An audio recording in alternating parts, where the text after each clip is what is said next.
It's party time! Get any 3 packs for the price of 2 across fresh and frozen party food at Morrison's. More keeping a few back in the kitchen for the host. Majority of stores subject to availability. Online varies. Lowest priced item free. The Clyde One Super Scoreboard Podcast with Lookers Volvo. The big event is on now with exclusive discounts on approved used Volvos. Clyde One Super Scoreboard. You've got the breakthrough! Hand in the rough! At 50. Hello, this is Dougie Donnelly. Super Scoreboard was a phenomenon. I thought he looked cumbersome. I thought his ball control left a lot to be desired. And it immediately became required listening on a Saturday. The biggest part was played by Jimmy Sanderson. I'm not controversial. I keep telling Jock Wallace I'm small and pleasant. 5'6", always immaculately dressed. He says 2 other words. He was the funniest little man. The team with the biggest support in Glasgow and the West for 50 years. Clyde One Super Scoreboard. Hugh Keevins, Mark Wilson and Gordon Dalziel are in the studio. We are digesting Celtic 2, Rangers 1. It was quite the afternoon and the open line is already here. Of course, when it's an early kick-off like that, we do try and open the phone lines a bit early. We can't do wall-to-wall calls from now until 6 o'clock because there are other games going on, but we certainly will give it a go. And then at 5 o'clock it's foot to the floor with your phone calls. But give us your thoughts right now, please. 01419511025. What did you make of the game at Celtic Park and everything that question entails? We'll hear from the manager soon as well. Before we do go on to the calls, what about the 3 o'clock games? What stands out for you? Obviously Motherwell, 15 without a win versus Livingston, 11 without a win. I saw the highlights of Livingston's game with St Johnstone midweek, and I thought Livingston were awful, and they cannot buy a goal, and it's plain to see why. I could play up front for Livingston before some of the guys who do. Wow, that's a big shout. But if Motherwell don't beat them today, I think Stuart Kettlewell had better be careful, because now the excuses stop. He's come up with every form of explanation why they've gone 15 games without winning any of them, but today he is without an excuse. Home advantage, playing the bottom team who can't score. There is no excuse for Motherwell today, and the manager's job is on the line if he fails to win that match. The ball is in Xander Clark's net, but it's offside for Ross County. Yes. Hearts have obviously gone into that game at home, full house at Tynecastle, still in a massive high after the Edinburgh derby, to score in the way that the manner had scored with Shankland in the last couple of minutes to win it. So you would fancy them strongly at home. I totally agree with Hugh in the Motherwell situation. I think that the manager must be standing there thinking, if I don't get 3 points, I think this is the last game in charge I'll have. But you look at the other games, Kilmarnock banging for him. Dundee are a decent side. They're a decent side. They'll go there. Obviously the old partnership there with Tony Dock and Derek McInnes. But that'll be a good battle. And Aberdeen, St Mirren badly need a win as well. Look, if you'd have said to them, coming up just before the end of the year you'll be sitting in 5th, would they have taken it? Certainly would have. But because of the start that they had, the form they were in, they've taken such a dip now. They're in that situation where they could fall out the top 6 very quickly. I think that one's a big one for Barry Robson. I know we keep saying that every passing week, but Dave highlighted it. Jury's still out. St Mirren win that, they go 10 points clear of Aberdeen, and Aberdeen obviously aspirations of finishing all in the top 6, but as close to Celtic and Rangers as possible. Give them a lot of work to do if they don't win that. So a big afternoon in Kelly. Going great. Can they keep going and push Hearts all the way for that 3rd place? Also, what a great crowd they took with them. I know we had the gentleman locked in the toilet in the bus and all the rest of it, but they took an amazing support to Paisley in midweek, and Derek McInnes is now just beginning to make a real impact on that club. Motherwell had a chance in 10 seconds, but it was a bit of a miss hit from Theo Bair, deflected off Michael Nottingham and wide. Mark is on the line. We're going to speak to him in just a second. Keep your thoughts coming on the game at Celtic Park. It's an extremely busy show so far. Let's quickly do this, Hugh Keevins, so we can take some calls. The first half teaser with the scottishsun.co.uk/football for the best football news and opinion online.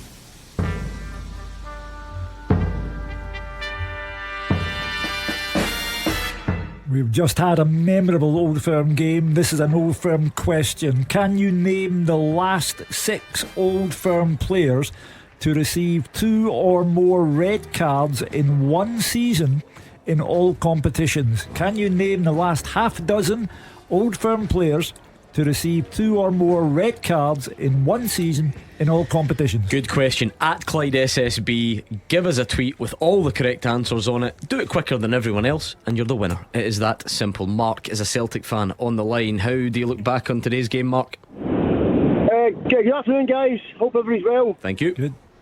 Yeah, I'm delighted, to be honest. I'm just on my way home for the game today.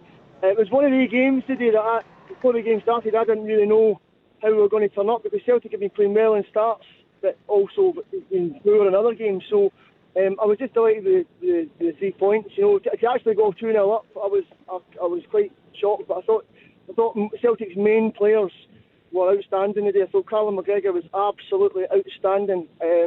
I've also got to put a wee mention to Bernardo, who was superb, and the big centre half who came off the bench to where I was sitting looked solid enough. So I was delighted.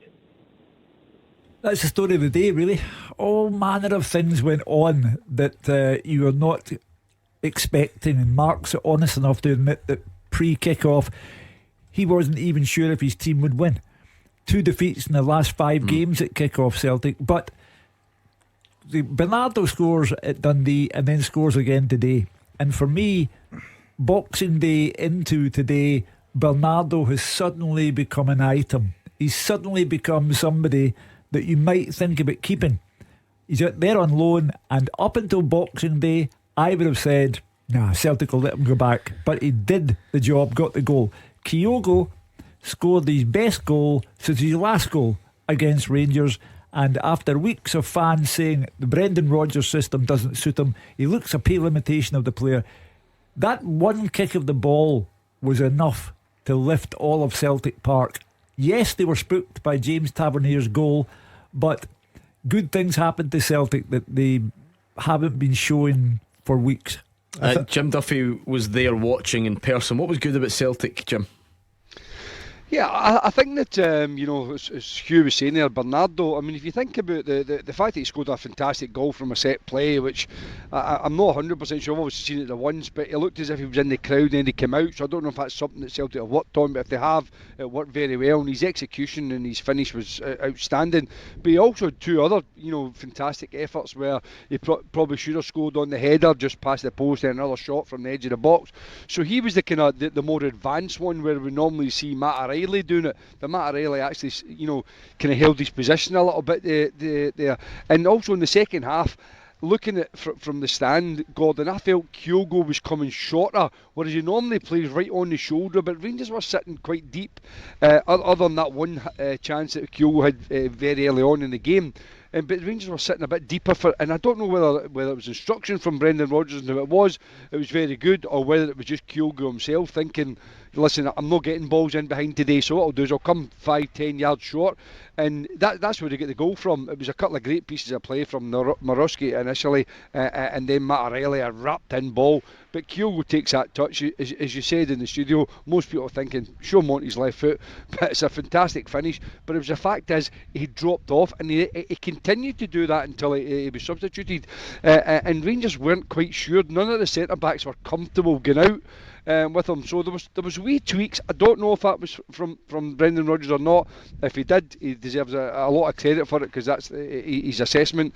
But overall, as the guys have said, Celtic had more match winners and were more clinical. Rangers had plenty of chances in the first half, particularly the one where Dessers goes through. Joe Hart had a couple of great saves. In the second half, other than the James Tavernier free kick, they didn't really have any other chances.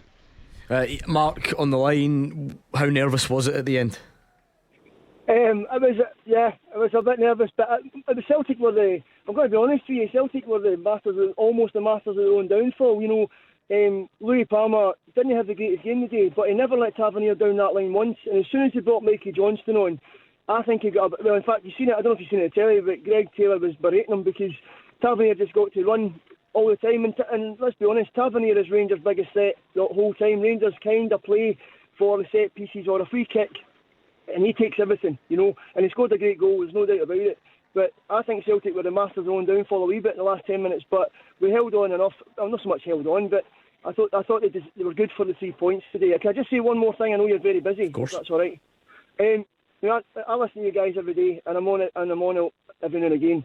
And Hearts played Hibs the other night there, and friend of the show, apparently, Mr. Boyd, came out and said Lon Shanklin scores great goals, and he scored some fantastic goals. A good striker for Hearts.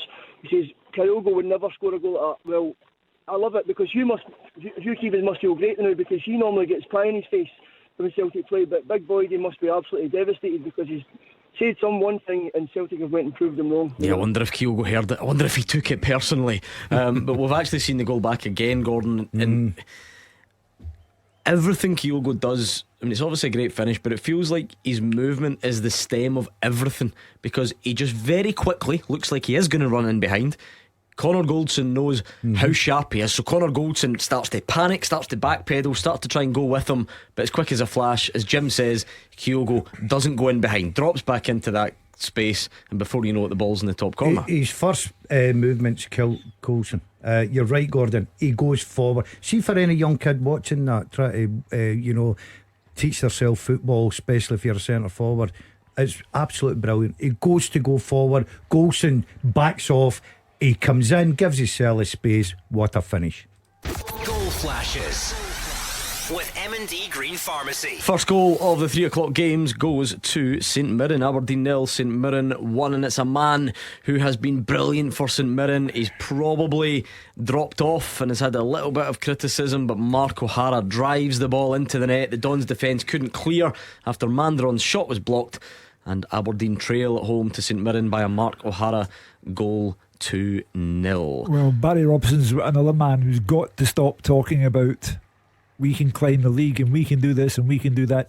He cannot afford to lose that game at home to a struggling St Mirren. Let's be honest, there are very few victories of late, and Barry Robson is another one who's got to look out for his own back. Just to clarify, I'll go first. I'll take St Mirren, Kilmarnock, Motherwell, and I've not got time for your ACCA today, I must admit. Mark, how important a win do you think that is, or is there still plenty twists and turns? Is that for me? Yes. Oh yeah, I think it's a hugely important game, if I'm going to be honest with you. And especially in the title race, there's a long way to go. You know, Celtic will drop points probably, and Rangers will drop points. But I think it was important that we won this game today to take a wee bit of the media and everybody else, as they should do. You know, Rangers have won the first trophy and they've been playing well, so it takes a wee bit of sting out of them a wee bit. And I think Celtic will play better than that. You know, in fact, I know Celtic can play and will play better than that, and hopefully the January transfer window, we bring 2 or 3 players in that can make that difference as well, and then we'll see what happens at the end of the season. But I'm delighted. I can tell. Thank you very much to Mark on the line. 01419511025. The lines are open early, as they often are when we have a big game and an early kick-off, but we have other games that need our attention as well, and that is a big goal for St Mirren. They're on a bit of a sticky run. They've had a great start to the season, looked like it had been tailing off. That's a good start under those circumstances, under any circumstances. Mark O'Hara with the goal early on in that one. Still goalless Hearts Ross County. Tagawa's just pulled a chance wide. Killie Dundee as well, and of course Motherwell against Livingston. A huge game, tense at the bottom. Motherwell have had the better of the chances early on, but no breakthrough in that one. Well, Motherwell have only 3 points fewer than Aberdeen, and that's why, you know, we speak about Stuart Kettlewell and where his job lies. Barry Robson's only 3 points better off than Stuart Kettlewell, so that is not a good scoreline at the moment at Pittodrie. It had better not be the result. Yeah, and we do have a goal at Fir Park. Goal flashes with M&D Green Pharmacy. And it is Blair Spittle who opens the scoring for the home side. How big a goal could that turn out to be? Poked the ball home from 12 yards. Motherwell had started the brighter in front of goal. They're in desperate need of a win, and it's first blood to the Steelmen. Blair Spittle with it. That's what you're looking for. I think Spittle's been a fine this season, especially. I think he's stood up when they've been under pressure. I think he's a very good player. He can get you a goal. Motherwell needed that, especially at home with a home crowd. Now they'll get behind the players. as Hugh touched on earlier, it's a massive game for a manager and the club, because you want to start climbing that table. If you lose the day, all of a sudden, you give Livingston that bit of confidence to catch you. So great start for Motherwell. I think that the fact that he's played, and I know it's not worked before, he's put a lot of strikers out there, he's looking for goals, but the one thing he's got to do where he's been really poor, especially at Fir Park, is can they keep the back door closed, because they give away goals for fun. What if they just don't score though? You must be confident now. I think the important thing was always getting the first goal. You're never confident. You've not been scarred by years of this stuff. Yeah, well, they scored 10 goals this season, Livy. So no, we're always quite obliging. Don't worry about that. Yeah, but Motherwell have conceded 21. Oh, sorry, 31. So I think Fraser will get plenty of goals. And Hugh, just before that, I imagine it would have been in the 10th minute, fitting an applause around the ground at Fir Park in memory of the late Phil O'Donnell, who passed away 16 years ago yesterday. Hard to believe. I was covering a game at Celtic Park that day, and I had Andy Walker beside me, who another former Motherwell player, great friend of Phil O'Donnell, Uncle Phil as everyone knew him at Fir Park, and we had to send Andy home. He was so devastated.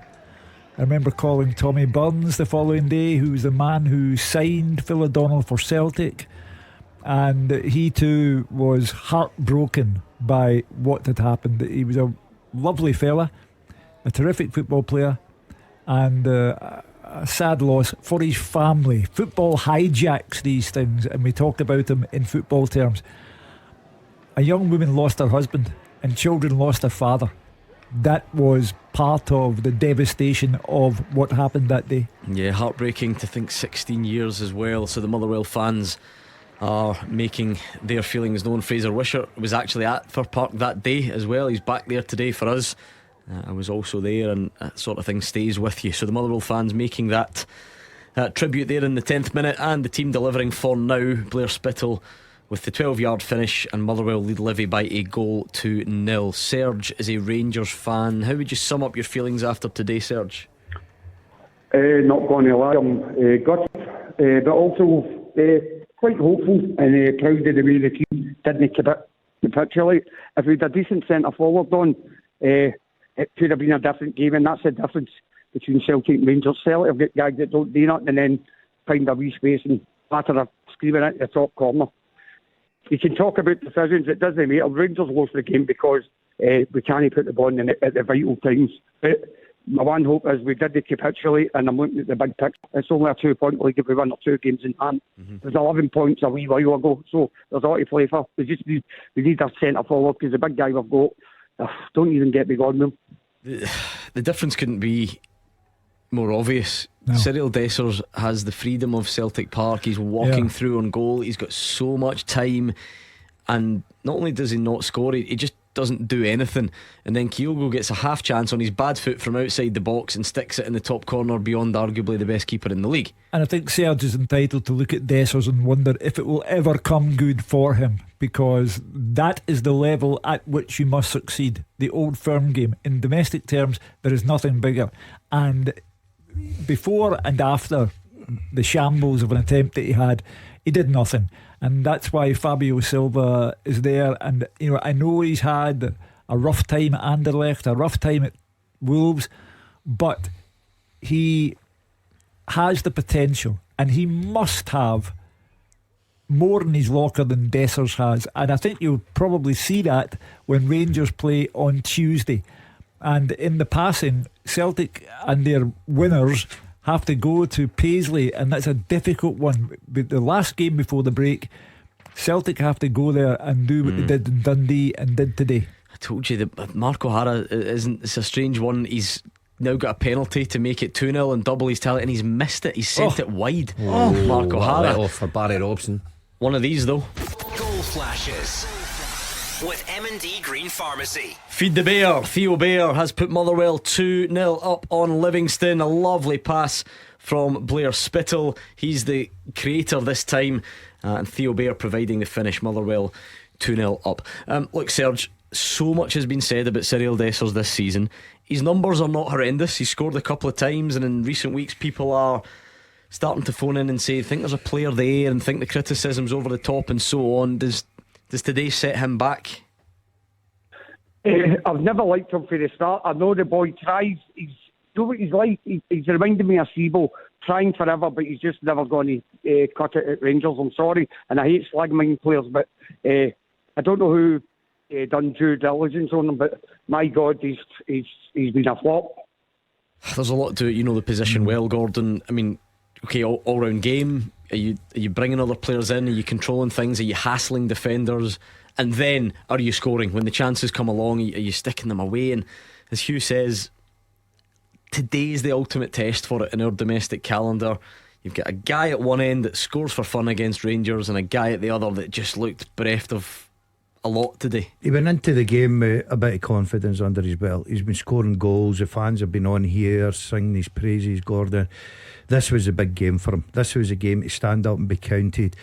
The game looked a bit big for him, I've got to say, but all credit to the centre backs of Celtic. I thought they handled them very well. And even when he got into positions, you never had that confidence he was going to trouble the goalkeeper or he was going to score you a goal. He was very, very poor. You look at the other side of it, Kyogo takes on his left foot and absolutely buries it and kills the game for Celtic, really. So Dessers, I think there'll be a few Rangers fans on having a little pop at him. I feel for him because I feel that he's become, if he doesn't play well, he instantly becomes a whipping boy right away. Today wasn't his day. So to sum up, Serge, you're not too deflated. You still think there's a title there. You're not too despondent about it all. No, because when it goes 2-0, you think, oh no, another doing, and the players come back into it, even with Bargain and rightly sent off. I think the decisions today were bad for both sides, but can I applaud the players? It was a rip-roaring game, and could also say thoughts with Paul O'Donnell's family and all fair Rangers fan. Sadly missed. Yeah, well said, Serge. That end psychology in football is brilliant, Hugh, because you can, even if you are miles out of a game or you are inferior, if you get that shot in the arm towards the end, and by the way, I'm not saying Rangers were miles inferior, but in general terms, it doesn't take much to give you that spark, and you throw things at it, and the psychology totally flips, and that's the way it felt at the end, didn't it? Celtic were spooked by James Tavernier's goal. It was like electricity running through the ground. It affected the supporters, it affected the players.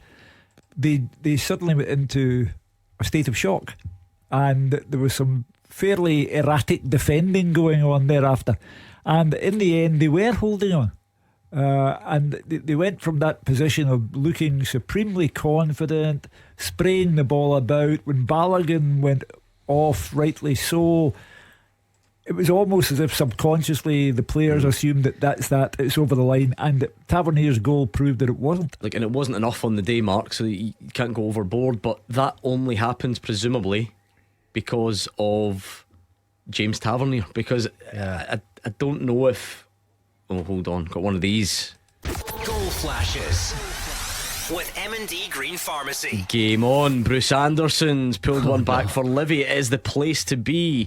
Even although Motherwell have been losing a lot, Fir Park sees a lot of goals. Yes, most of them for the visitors, but it is the place to be for goals. And it's Motherwell 2, Livy 1. A smart volley from Montagno's pass. Game on.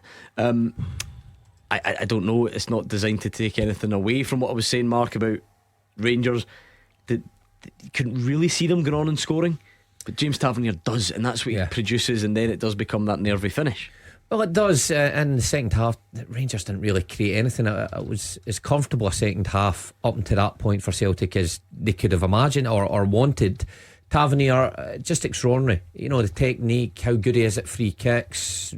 You know, just an ultimate goal scorer for Rangers from right back. I mean, we've said it all before about him, but his free kick today is exceptional, and it gives Rangers hope. Now, naturally, it doesn't matter if you've got a man advantage when that happens in such a big occasion against your rivals, who are this, let's face it, the second best team in the country, who you're coming up against. You're going to get sucked towards your own goal. That's the way it happened. The disappointing thing for Rangers would be that they didn't create that one final chance that you always usually get when you start lumping balls into the box, and Celtic defended well, and that's where you've got to give credit to the Celtic backline in the end, because that second period, You had Navrosky on there, you've got Scales on there, Taylor, who's not had a great season, and Alistair Johnson played as poorly going forward as I've seen, but defensively they were solid today and got their rewards. Yeah, it might actually have been Scott Pittman who got the finish for Livingston. Either way, David Martindale is happy, or happier, that they are back in the game, but they trail Motherwell 2-1 at Fir Park. 01419511025. I know you're an understanding bunch. You will appreciate how it's difficult to focus on these games and take calls and look back, so we are doing it. Keep your calls coming in, just trying to make sure we're covering all bases. The home fans are grumbling already at Pittodrie. St Mirren 1 up, they've even missed a penalty as well. Well, as Mark Wilson said, a real let off for Barry Robson, because if it goes 2-0, the crowd don't just grumble, they really make their feelings known. And Barry Robson, I repeat, he's only 3 points above Motherwell, and he's another one who's got to stop talking and start delivering, because Aberdeen are not yet anywhere near where they should be. Gordon, quite a game brewing at Fir Park. I've even had the chance to get your thoughts on Motherwell going 2-0 up, and they've been pegged back by 1. Well, I said it with Mark, they've lost 31 goals, and a lot of goals are at home, and that's where their downfall is, really, Gordon. I said Fraser would get plenty of goals, and I'm certain there's more to come there. But it was a great start for Motherwell. But you've got to, especially when you're down there at bottom, a little bit of pressure from the home fans to go and get that 3 points. You've got that stigma, 15 games without a win. Hold on, be more defensively solid for the next 10-15 minutes, and then start controlling the game at 2-0. But all credit to Dave Martindale, he's got a response out his team. Game on. Yeah, it certainly is. I mean, I'm just surprised that Livy's managed to score. I mean, it's just been such a struggle this season for them. But you're right, Stuart Kettlewell, biggest downfall this season, not scoring goals, it's keeping them out. So the game's certainly not done. But if it was Pittman who scored, it was. His attempts at goal midweek against St Johnstone were laughable. Just getting the bad ones out of the way, that's alright. Practice, Hugh, practice for a big game. Remind us of your teaser, please, Hugh. We'll get some more calls lined up as well. Old Firm topicality. Can you name the last half dozen Old Firm players to receive 2 or more red cards in one season in all competitions? Greg's Gardens has gone for a few, but maybe a bit far back on some of them. Barry Robson, not there. Richard Foster, no. Mr. McDonald. And Scott Brown.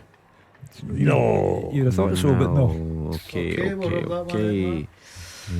Right, keep your guesses coming at Clyde SSB on that one. It's doable, but it's tricky to get all of them. I think that's clearly going to be the task for you. So let's see what you can come up with between now and the end of the first half. Still waiting on a goal between Killie and Dundee.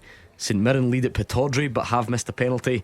Hearts Ross County also goalless, and Motherwell 2, Livy 1. Quite the game at Fir Park. We are reacting to events at Celtic Park as well, so 0141 951 1025. And the great thing about these days, we're not far away at all from getting the reactions from Brendan Rodgers and Philippe Clement.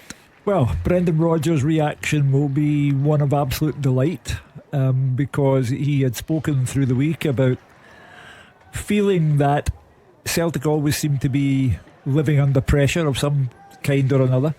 It's a big result, but it's only a big result if they then go to Paisley on Tuesday and win there, because they're in that territory. They're 2 points ahead of Rangers. Rangers have 2 winnable games in hand, and there is no margin for error, simply no margin for error. But today he has the bragging rights. He has inflicted the first defeat on Philippe Clement, who will have to go away, assess what took place.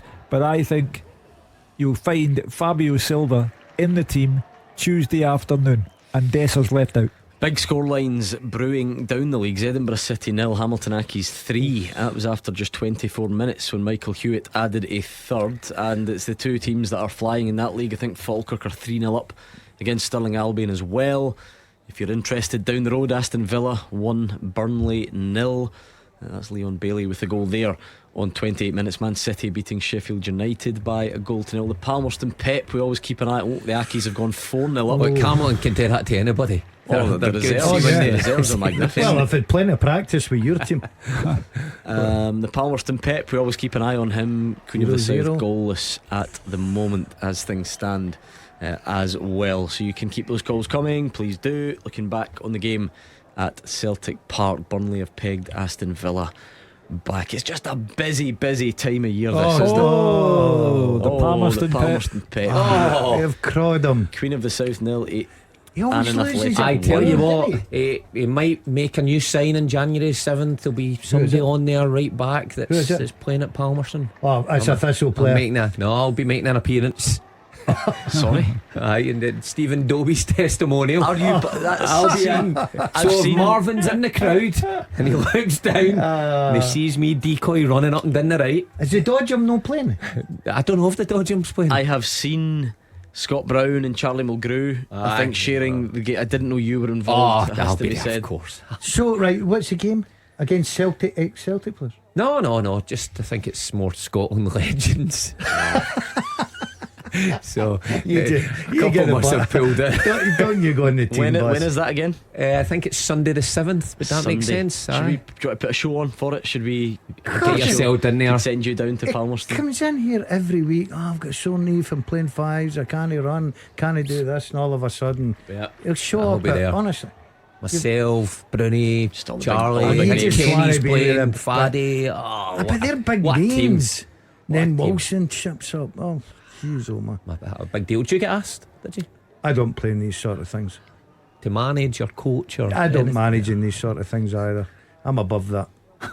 He's too busy. I'm too busy. Wouldn't be associated with you. He's in his tennis. Tennis and badminton. I've heard this. You've been spotted. I've got sources all around the Lanarkshire area. Jeez, 5 for Hamilton. Wow, 5-0. Edinburgh City are in deep trouble though, on and off the pitch, aren't they? You could say that again. I'm organising You've been for the spotted boys playing badminton and tennis apparently by friends of mine. At the end of the season, we're having a badminton competition. Wilson and I are playing each other next week. Hugh Keevins has got the high-tech shoes for it. He's got the right coat shoes. Presumably worn today in these conditions. No. When I came in before the snow started. Why were you in so early? It's been snowing all morning. I know, but he was in on Friday.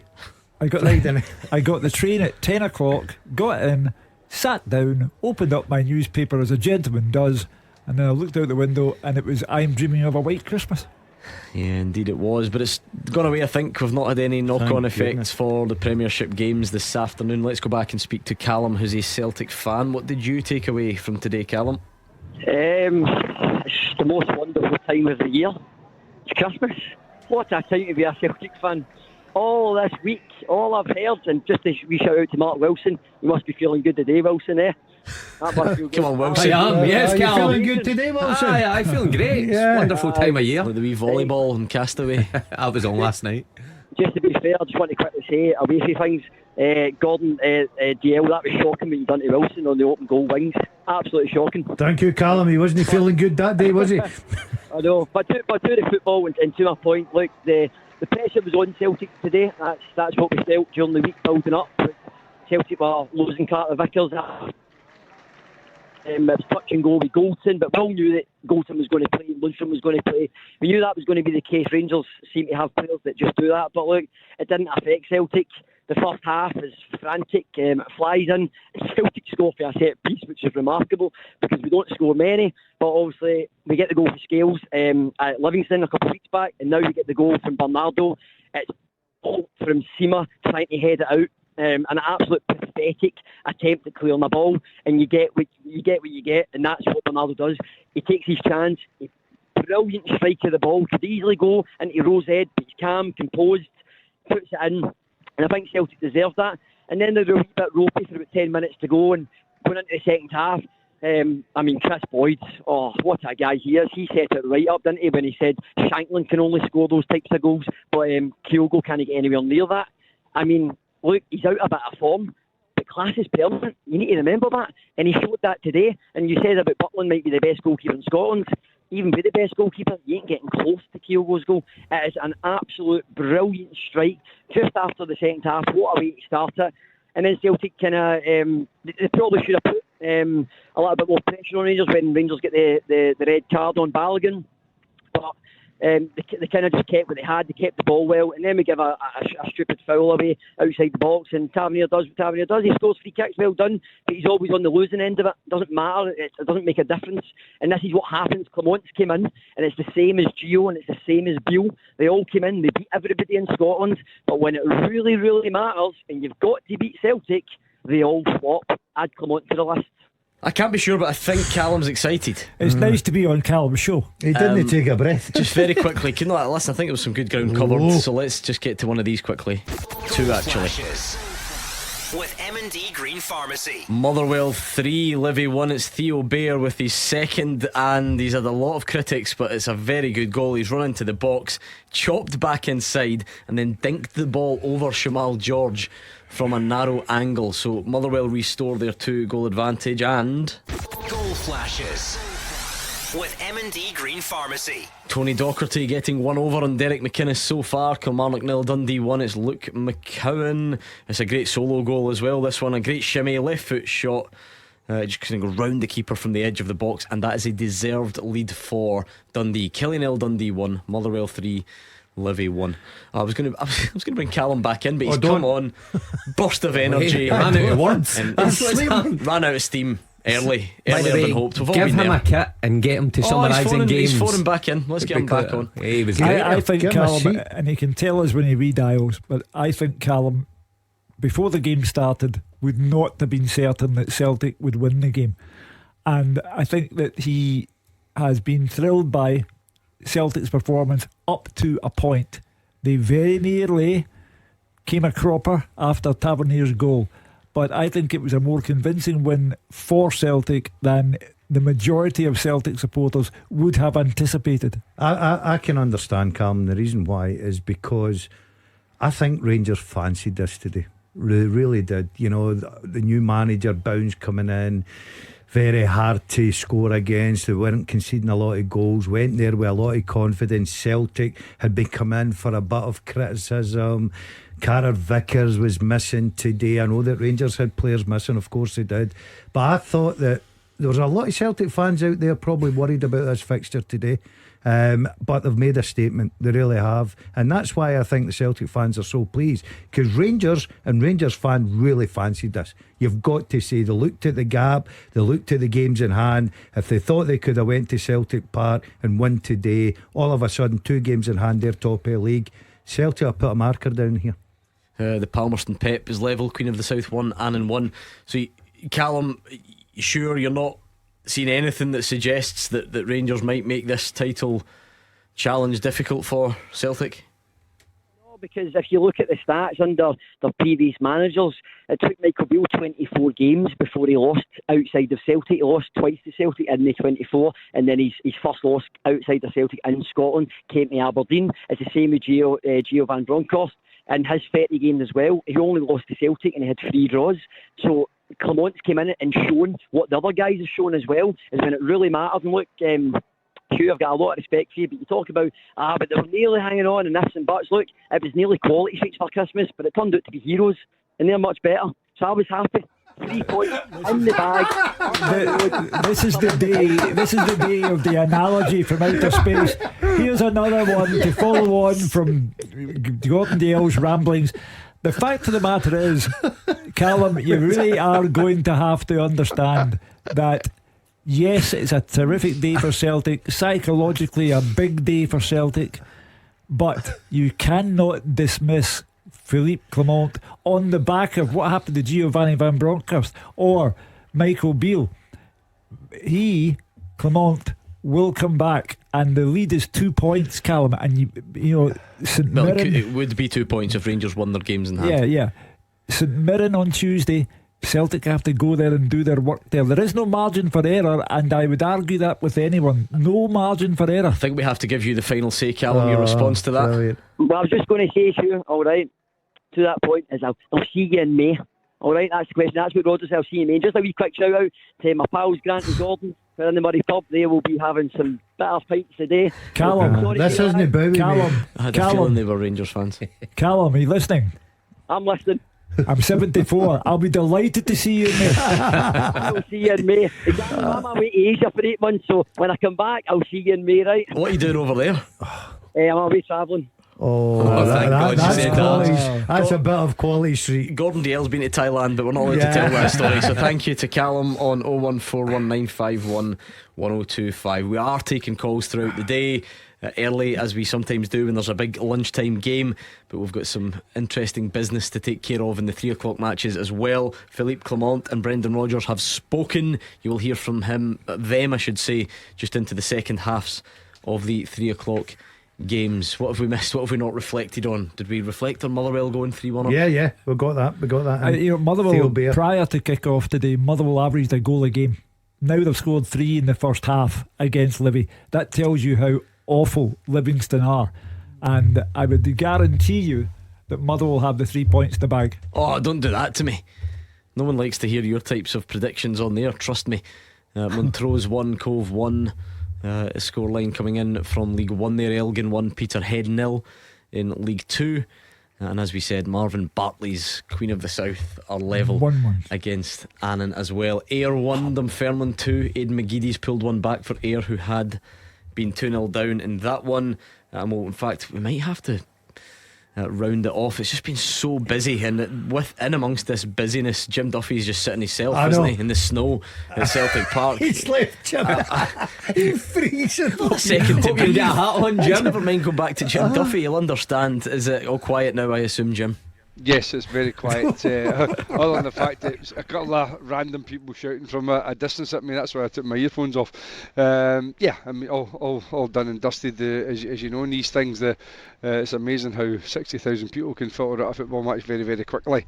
But I mean, just listening to the calls coming in there, you can Callum here, as the guy said, never took a breath. So I mean, there's obviously a lot of excitement and a lot of frustration, and I'm sure there'll be a wee bit of controversy as well, because as much as Celtic, I think, deserved the victory, I think there was one or two moments from refereeing points of view, that particularly Alistair Johnson's challenge, his second challenge, when Seema had to go off, which I thought probably merited a second yellow card. So I'm sure there's one or two moments where Rangers felt a wee bit injustice, but in terms of the actual game, I think Celtic's quality in the final third was enough to win the game and deserved to win the game. And if you do, Rangers fans, feel your sense of injustice on here, 01419511025. Thank you to Jim Duffy. Have a good night. Right, thank you very much, guys. Enjoy. He's on his way. Let's round off this teaser as well, because the first half just coming to an end, Hugh Keevins. So let's do this. The first half teaser with the scottishsun.co.uk/football for the best football news and opinion online.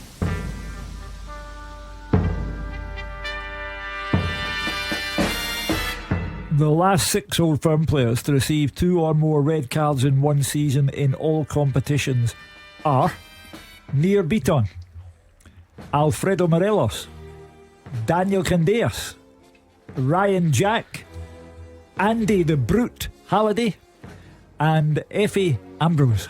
Here we are, Andy Halliday on the list. Was that one of those was after full time, wasn't it, I think? Anyway, well done if you got all them right. Do we even have a podium? Was it that difficult for people? Do we have any who got them all correct?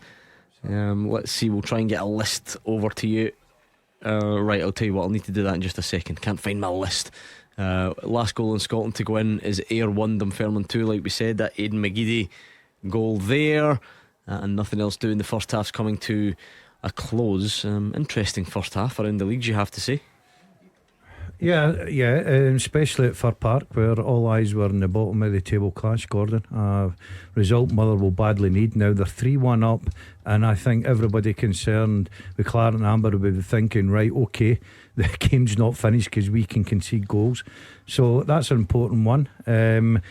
The other games as well are fascinating. I mean, Hearts enough to Aberdeen. I think that'll be interesting to hear Dave's halftime report if it goes in 1-0 to St Mirren. He'll be too busy booing to get a report. He'll be in the red shed. Robson must go.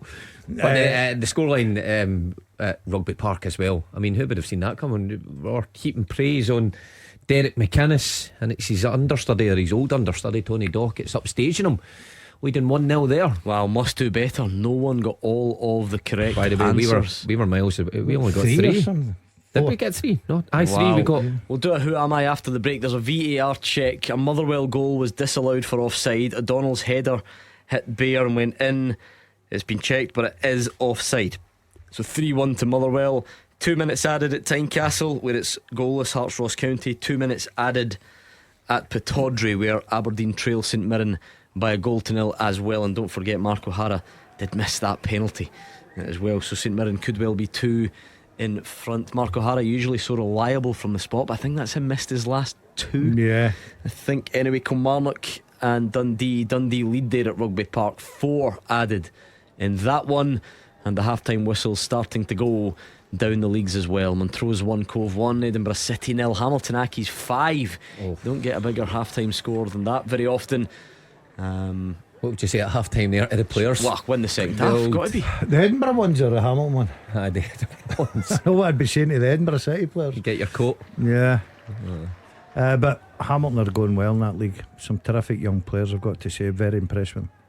Seen much of them, have you? No, not at all. I've seen too much of them. The reserves are brilliant.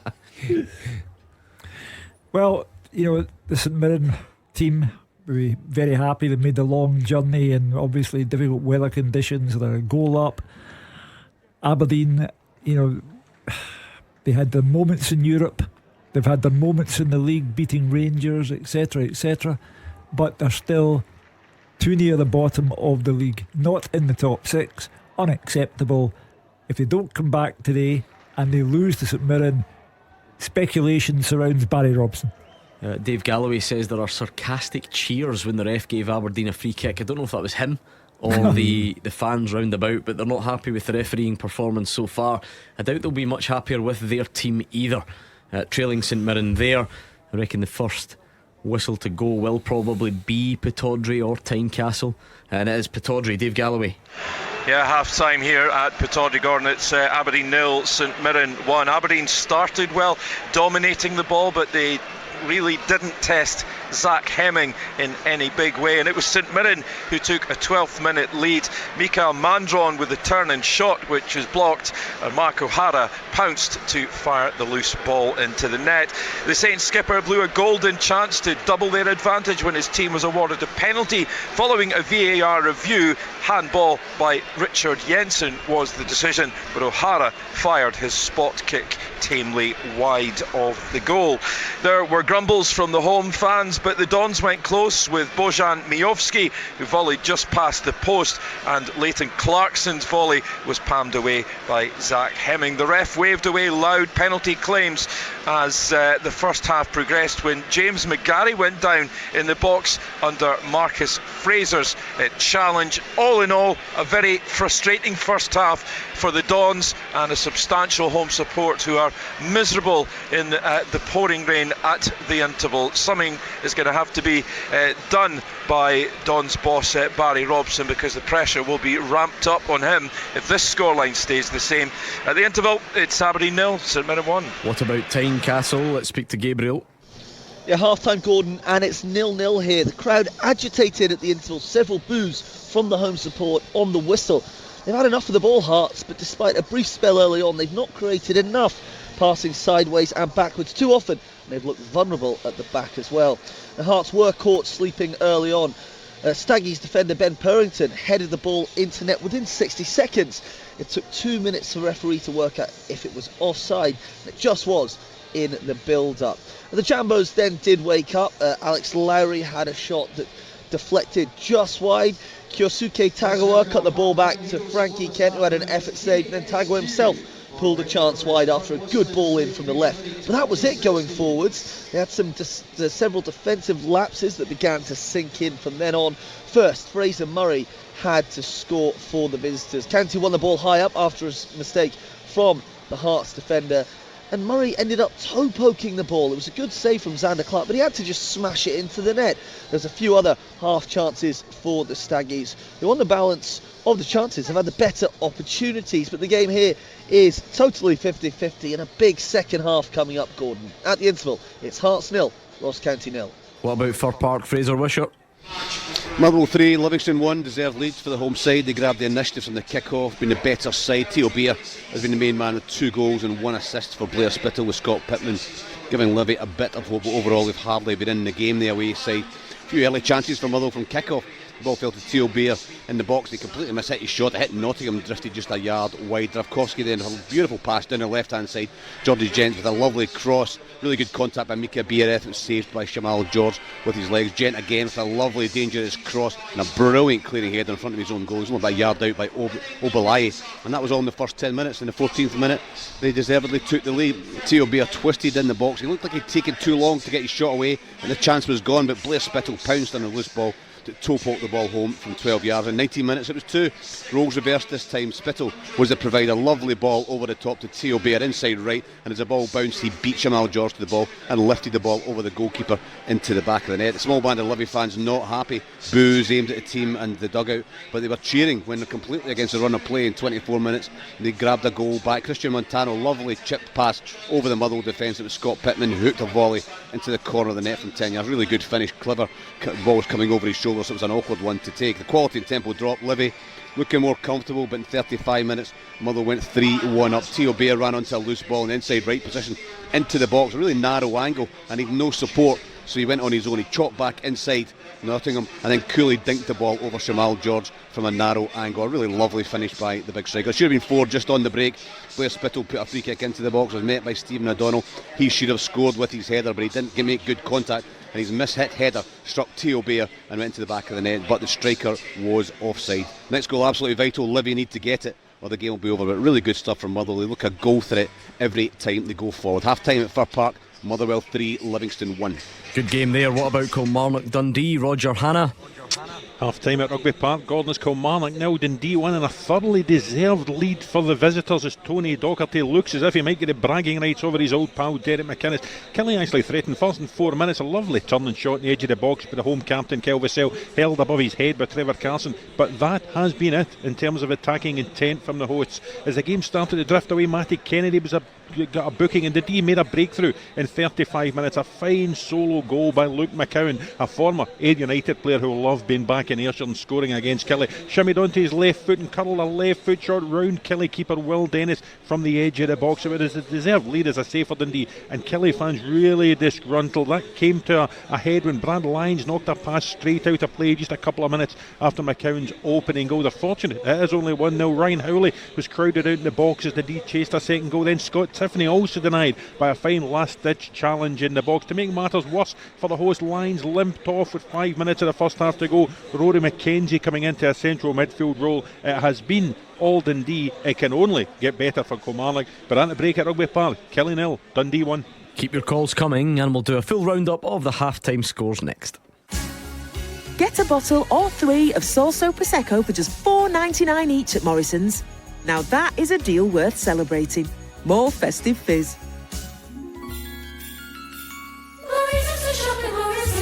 Majority of stores in Scotland, excludes England and Wales, subject to availability. 75cl. Online varies. Please drink responsibly.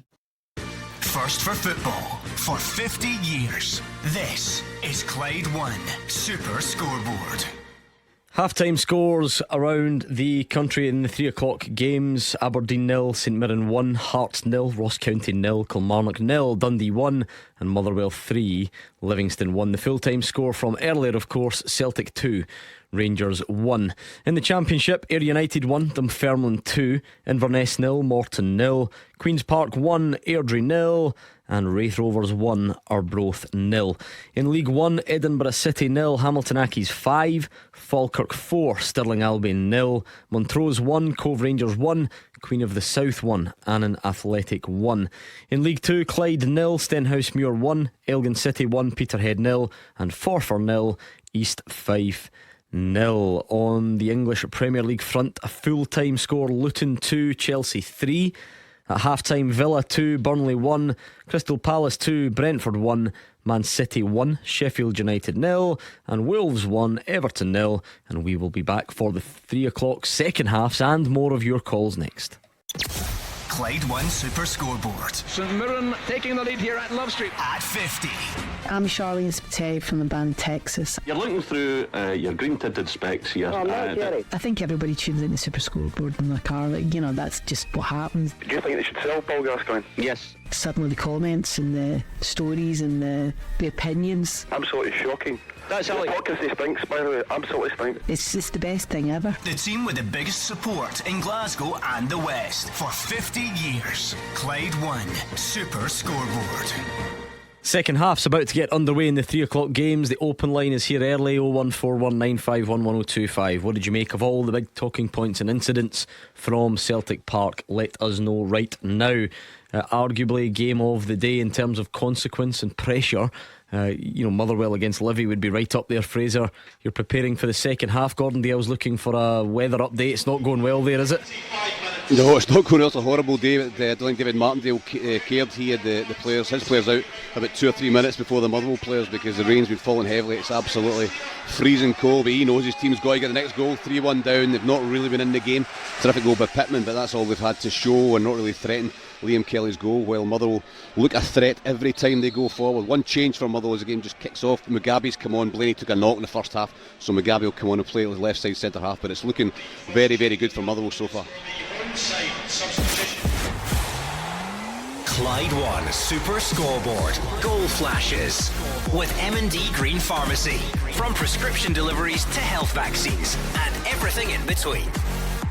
Big second 45 minutes coming up at Fir Park and elsewhere, and lots of changes been made at the break. Killie have brought on Polworth for these, so clearly a very attacking change there as they try and get themselves back into that one. And Hearts, Denham and Kagawa off, Oda and Forrest on. So managers not hanging about, Hugh, at this time of year. There's just no time to hang around. Just got to crack on. Incredible to hear Gabriel say that the Hearts fans were booing at half time. This is after the dramatic Lawrence Shankland winner against Hibs at Easter Road, and everyone talking of Shankland the legend and this, that and the other. That's how long your reaction last year in Scotland, that you're only as good as your next first half, never mind game. A big second half for a lot of teams out there. Livy, I mean, if Motherwell go on and win that one, find themselves, would it be 7 points adrift at the bottom? Not looking good for them. But big one for me, the shock for me, Kilmarnock. Said again, Kilmarnock going so well this season, and their home form's been so good after the last couple of seasons. I didn't expect Dundee to go there and get anything today, but find themselves in the lead. Yeah, I think everybody would fancy Kilmarnock at home, especially the run they're on. But I quite like the look of Dundee. I think Tony Dock's doing a terrific job up there. For me, the big one's at Pittodrie. All eyes are on that, because Barry Robson needs a second half performance. Right, 01419511025. We'll get some calls on, looking back, I'd imagine, on the game at Celtic Park. So please get those thoughts over to us. And whilst you do, let's play this, Hugh. The second half teaser with the scottishsun.co.uk/football for the best football news and opinion online.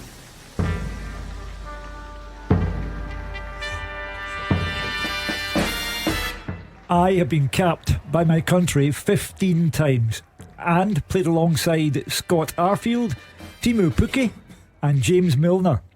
I've been managed by Louis van Gaal and Steve McLaren, and I've won the English Championship twice. Who am I? Capped 15 times, played alongside Scott Arfield, Timo Pukki and James Milner, managed by Louis van Gaal and Steve McLaren, and won the English Championship twice. Who am I? Good question, Gordon Dale. You are the self-appointed master of the second half teaser. You got any inclination? Oh, no, not really, no. Okay. My jigsaw, I'll get my jigsaw going in a minute. You sure? Mark, are you going in early? I'm Hugh. No. Well, Mark's went my guess already. No. Okay. Let me see the guess. Hold it up in here. No. Okay, Did you say what country he capped for? No. Okay. No, right, okay. not. Sorry. Think comebacks on. Edinburgh City 1, Hamilton Accies 5. 2 minutes. We did say go and win the second half. That's it. He'll be That's happy. Manager will be happy. 1-0. And it's Love Island star Uzi C. Oh, with he the was goal. good. I'm a big fan of Uzi. All right, played calm it down. well in there, right? Good looking boy. Good looking chap. I've seen a lot of I'd football like recently, to see though. you on an over 60s I'd love version of Love Island. I don't know a lot about it. I've only seen it advertised, never watched it, but I think like to see that. I think I'll get doing well. You're more a naked attraction man, I think. Hugh Keevins getting a text You on the wouldn't Nokia. get a thing up, huh? Let's move on. I think definitely stop. I know it is for the best, but no other goals to tell you about yet. Get your answers in for that teaser, please. I'm always amazed at how quickly you get the who am I's. My brain just must not work quick enough, I have to say. And even Gordon Dalziel's quite good at them. I have to give credit where it's due. Struggling here, mate. I'm struggling here. No, it's not like you. It is not, I have to say. I've not even the problem is usually I can throw out a guess, but I've not even got a guess. Any way back for Livy at Firth Park? None. Are you sure? Absolutely. I'll back that up. Yes, I'm with you, Hugh. I'm None. astonished they scored a goal. Astonished No, but that the they actually got a Steelmen goal. do ship them for fun, don't they? Well, I'll tell you what. If they do find their way back, I like the sound of this, and get a draw or a win, Stuart Kettlewell has to resign. I thought you were going to do something. I thought it was some sort of I'll forfeit bring for in the you. biscuits or something like that. I've told the man that he'll have 50 to years resign. never happened.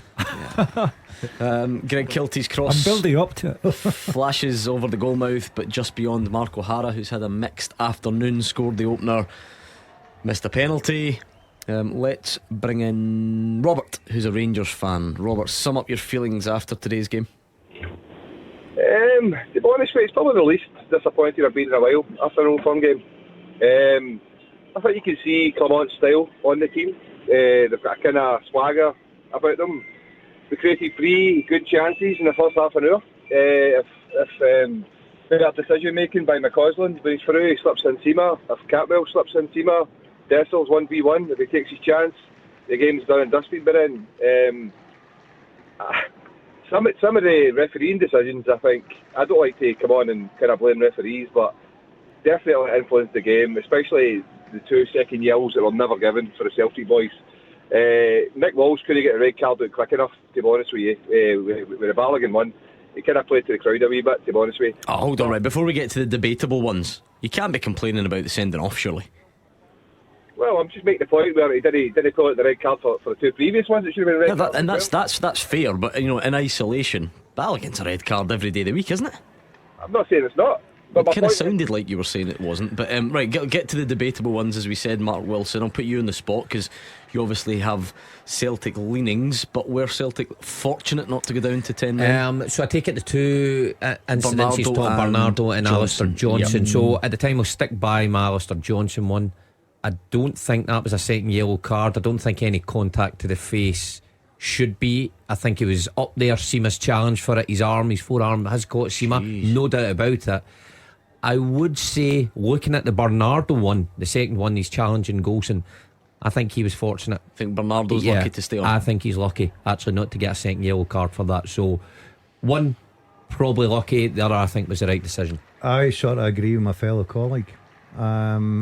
I'll tell you where I thought the caller was going to come on and talk. I thought that Callum McGregor sort of ran the risk here. I thought he'd have had a yellow before that. But let me say, that's a difficult one, purely because if you get the booking earlier, you don't know what becomes of the later ones. But I do take the frustration. But I've got to say, in a game played at the pace that was played at, the importance of the game, I think that we can have a pick at most things, right? But you always just try and defend refs. Were Bernardo lucky? Bernardo lucky, right? But I think overall the officials had a very good game. There you go. But how can they if you're saying they missed the sender off? Well, one decision in 90 plus, what was it, 99 minutes? 100 minutes. 100 minutes of a game, the importance, the pace, the weather, the pitch. I think you've got to sometimes give credit. I think there was a case for Bernardo going off. I think that's why Brendan Rodgers took him off in case it did happen, and that the climax to the match was ropey enough for Celtic without being down to 10 men. So I thought Bernardo could have gone. I'm not sure about Alistair Johnson. And the one area where I would disagree with Robert, talk like he couldn't wait to get the card out of his pocket. It's a clear-cut red card. And playing to the crowd, In other words, what Robert is insinuating is that people talk about Nick Walsh allegedly being a Celtic supporter.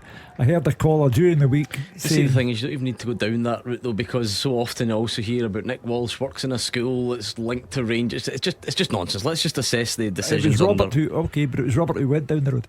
Anyway, Bernardo for me should have gone. Johnston for me should not have gone, and Balogun, the look in his face told you that even he knew he should have gone. I think they kind of agree with you somewhere in there, Robert. Tell us more about what gives you the confidence that this is not damaging, and Rangers are nearly there.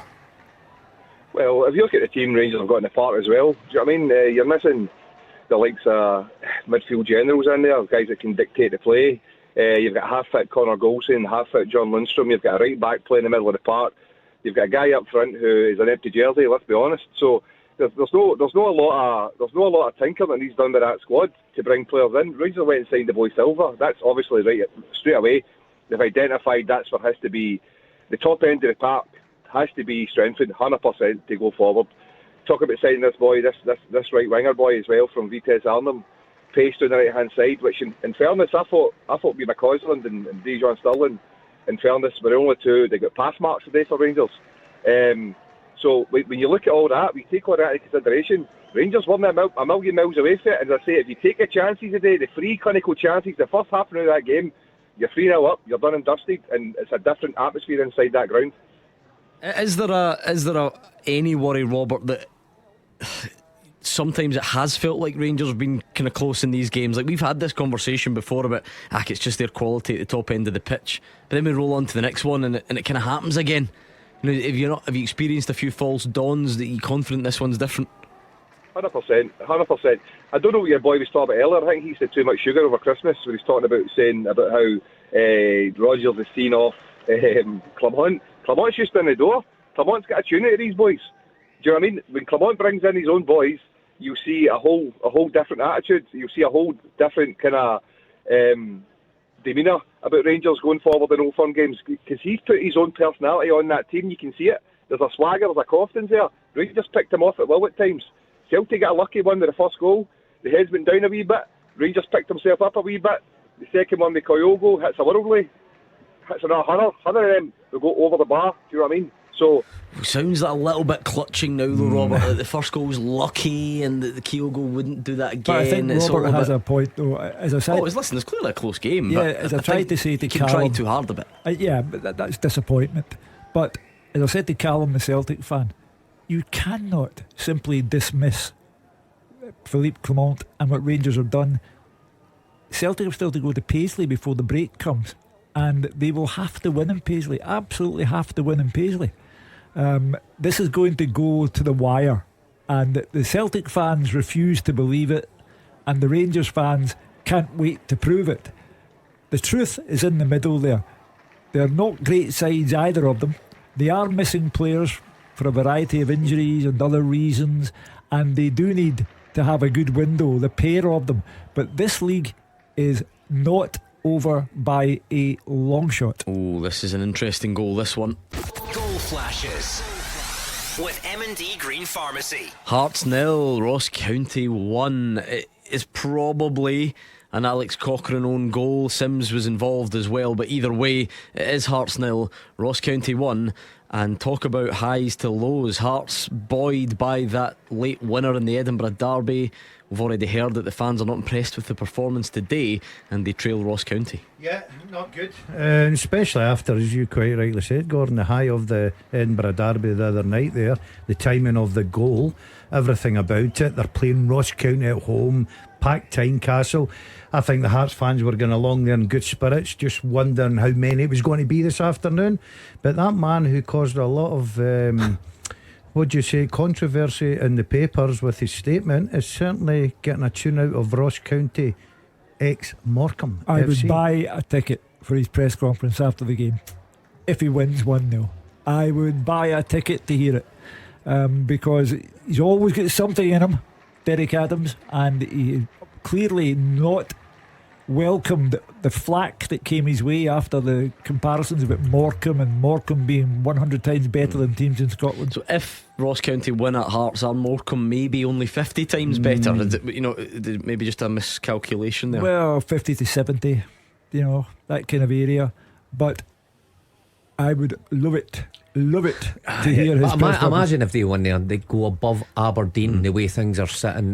Morecambe lost 5-0 at Notts County last night, by the way, just if you're keeping check. But if you're looking for managers to come in and make a difference and start climbing up the league, if he gets a result there, he's well in his way, and it just shows the significance for Aberdeen this afternoon. You would still maybe fancy Hearts to combine there, especially. Doesn't sound like it though. I know, but look, I looked like a goalless draw the other night there. The standard in the middle of the game was very, very poor, and that man Shankland pitches up with a terrific goal.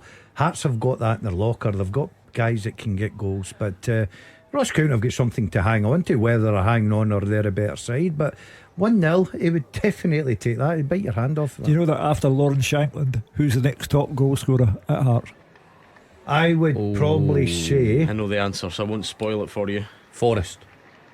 Own goals. Is it? There would Trick more question. Yeah. Seriously? That's a good one. I like that. Trivia, I like that. If Lawrence Shankland is sold, Hearts are in deep bother. Might have a few quid in the bank, but how many own goals, Hugh? I do not know the number. I simply know that own goals is the second top goal scorer at Tynecastle. Would have been more impressive if you knew I how many. I know. And who scored them? But anyway, that's the state of the nation there. If Lawrence Shankland doesn't score today, Hearts may very well lose that game 1-0. And you just think Desser's performance today, does that prompt Rangers to go that extra mile to get him, to push the boundaries, because it is clear as day that Rangers need someone clinical up there. They brought somebody in. I stand to be corrected, but I think Fabio Silva, yeah, but he's there to win the league this season, and I don't think that Rangers have the kind of money that Hearts will demand for Lawrence Shankland. We've seen loan players coming in before with big price tags to both Celtic and Rangers, and for short periods to win the league or to challenge for the title, and have not worked out. If Rangers are serious, they need to find the money. They need to maybe sell a player to get someone at the top end of the pitch, because I may be wrong, maybe proved wrong. I don't think loan players are the answer for either side if they're really serious. There could be an answer, but I totally agree with you. I said in the show on Thursday that if you go and get Shankland, I think you've got a 9 out of 10 chance that he's got to bang goals in for you and be real challengers to Celtic. Of course he will, because he knows the league. He's a terrific striker. If you go down into England, you got a lone player up, it's out of 10, it's a 5. It's a gap. It's 50-50. And that's what I think your point is, Mark. If I was Rangers and I was serious about this, I would certainly be looking, and Hugh, you might be right, if they got the financial backing to go and get a player of Shankland, because Hearts, what does he get, 18 months left in his contract or something still? Yeah. Obviously they would come under a lot of pressure to sell him from the supporters. Goal flashes with M&D Green Pharmacy. Hearts 0, Ross County 2, and it's your favourite, Mark Wilson. Oh, Danda. Jan Danda. Oh, set piece, I bet you. 25 yards, free kick, top corner. What a player. Have I not been saying it? You love him. He's found the back of the net, and Tynecastle will not enjoy that. Hugh Keevins on the majority of it. If they're booing at 0-0, then heaven alone knows what they're doing now when they're 2 down. What a game football is. Stephen Naismith couldn't have had a happier end to his evening when Shankland scored against Hibs at Easter Road, and now the crowd will be right on his back. They'll want him out, they'll want Frankie McAvoy out, they'll want everybody out, they'll want Anne Budge out, they'll want Greyfriars Bobby out. Everything in Edinburgh will be turned upside down. Again, I'll change my mind. I would buy 2 tickets They better get for Derek Adams' press conference. They better get OG warmed up to come on and rescue them. I think that's what Hearts need. But listen, all credit to Derek. He's been down there with a game plan. You just wonder, after the high of midweek with Hearts, we've seen it a million times. You got a terrific result, and especially the timing and everything. The boys would have been a high all night, hardly slept. Obviously, Ross County. That's what happens, Gordon. Lack of sleep. No, nothing worse. but Mark will tell you, if you're playing a game like that and excitement, try to get a sleep the next day is horrendous. So I'm putting it down to tiredness. Right, that's fine. Listen, who am I to argue? It just seems like a very simple. I slept alright, so don't bring me in here. Explanation. You didn't do as much running as me. What it highlights is how inconsistent our league is. We've been chatting about it all season, from Celtic, Rangers down. It's so inconsistent. St Mirren started the front runners for that third place with a great run. Then who else did we have? Kilmarnock. Then we've had Hearts push on, and now we've got Ross County coming up. If they get a result today, it is all over the place. You wonder if Aberdeen will put a run together. Hugh, let's revisit your teaser. Whilst we get more calls in, 01419511025. What's your question though for this second half? I have been capped by my country 15 times. I played alongside Scott Harfield, Timu Pukki and James Milner. I've been managed by Louis van Gaal and Steve McLaren, and I have won the English Championship twice. Who am I? Maynard thinks it might be Robert Snodgrass. Not Snoddy. Okay. What was your first guess again, Gordon DL? No, that's my clue. Yeah, but I asked for your first guess. I'm going to give you one, right? Is that correct? You have identified the position on the pitch. I'll tell you, I've got it. That this I've got it, player mate. plays. He is good at it, isn't he? Got it. Hughes. Have you been checking his phone? Right in, yeah. I declare a winner. No. Someone has got it before you on Twitter, but you've. Oh, in here. In here, you're the winner. Well done. Oh, see, that's a giveaway. Well done. What would I say every week? Aye, that's hard. Mark, have I been near my? How I've narrowed it down, mate. No. The jigsaw. Edinburgh City. Edinburgh City, 5 down at half time. They've pulled a second. Classic case of players going at half time, lighting up the cigars, swinging in the hammock and thinking, that's us, lovely. And they've gone to sleep and now conceded twice. I'll tell you what, see if they can get another one quickly. What a pressure I'll put in Hamilton. You start wondering then, do you sit deep and just take the 5? Hey, not when you're 5-0 up and going to 5-3. You're talking about a guy who was 3-0 up in the Scottish Cup and lost 4-3. That's a sackable offence. The biggest lead you ever chucked? Yeah, that was that then from this one? No? Yeah, I still got nights I wake up sweating with that, wondering what went wrong. What was your biggest lead you ever chucked, Mark Wilson? He never scored. I don't know. In management, No. As a player, as a player. You know what? I don't think I'd had many. I was just part of a winning machine when we got ahead. What about management? Were you ever in the lead? No, not many times. Not many at all. Never had the privilege of chucking a lead. You know, Scottish football just like rarely disappoints. There's always these mad stories out there. And we're not even talking like the 10th tier here. We're talking Arbroath, the Championship. Keeper Ali Adams has come on as a striker for Arbroath. What? The goalie is on up front. Who's there now? Jim McIntyre. I was going to say, if that was Dick Campbell, you'd say, well, okay, bit wacky, you expect that, but Jim's straight in the middle. He must have no options though. This is the game. Surely, what, just one sub? Because surely if I'm the right back, right, on the bench, and I see the goalie getting put on. So David James moment, isn't it? Oh. This is the game after two Arbroath players fought with each other on the park. Yeah. So they do have. So I checked the team line before the game. Adams, then 1, 2, 3. They do have 4 outfield players, but let me just check to see if they've any. No, but they had to make some early changes as well. One early change certainly. So if you're the other players, outfield players, you're asking for your contract to be ripped up from the 1st of January. I always thought goalkeepers in training when they come out and played outfield were brilliant.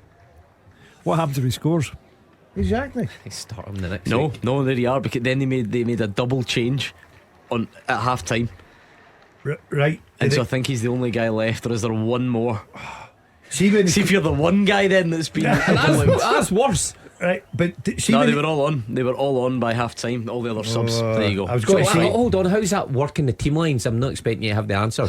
So the team lines, because you've got to get an outfield player strip with the number on it. You're doing the team lines as your goalie number. Just come. run on the pitch with Does your goalie nobody gloves care on. at that? Your goalie gloves on. Yeah, I'm going for nobody cares. He seems to be wearing number 36, is he? Something like that. Has he got his gloves on? Yeah, absolutely. Shin pads, long sleeved. 34 he's wearing. But anyway, the goalie's on for our Broth. Yes, So. come on. Wraith Come on, the goalie. Wraith are flying, are they not? Top of the league. Yeah, they're going to get another 3 points this afternoon. Good times up there at Kirkcaldy. Clyde nil, Might go and Stenhouse visit. Muir 2. Keep your calls coming. We'll get your thoughts very soon. Let's hear a bit from both managers. We'll go winning manager first. Brendan Rodgers. As you expect in these types of games, very tense and amazing atmosphere. So, but no, listen, I thought we deserved to win the game. We dealt well with, we're quite direct Rangers and maybe trying to put pressure onto our back four, but they were coming into the game with confidence. But I thought in the spells that we had when we moved the ball, it was difficult because the pitch is difficult, I have to say. So that made it a little bit more difficult for the fluency at times. But I thought when we played and worked our way through, and especially after the second goal, we were very, very good in the game. Didn't have too many scares. The only downside for me was when we played against 11v10. Normally my teams will be a little bit more controlled in that and positioning better.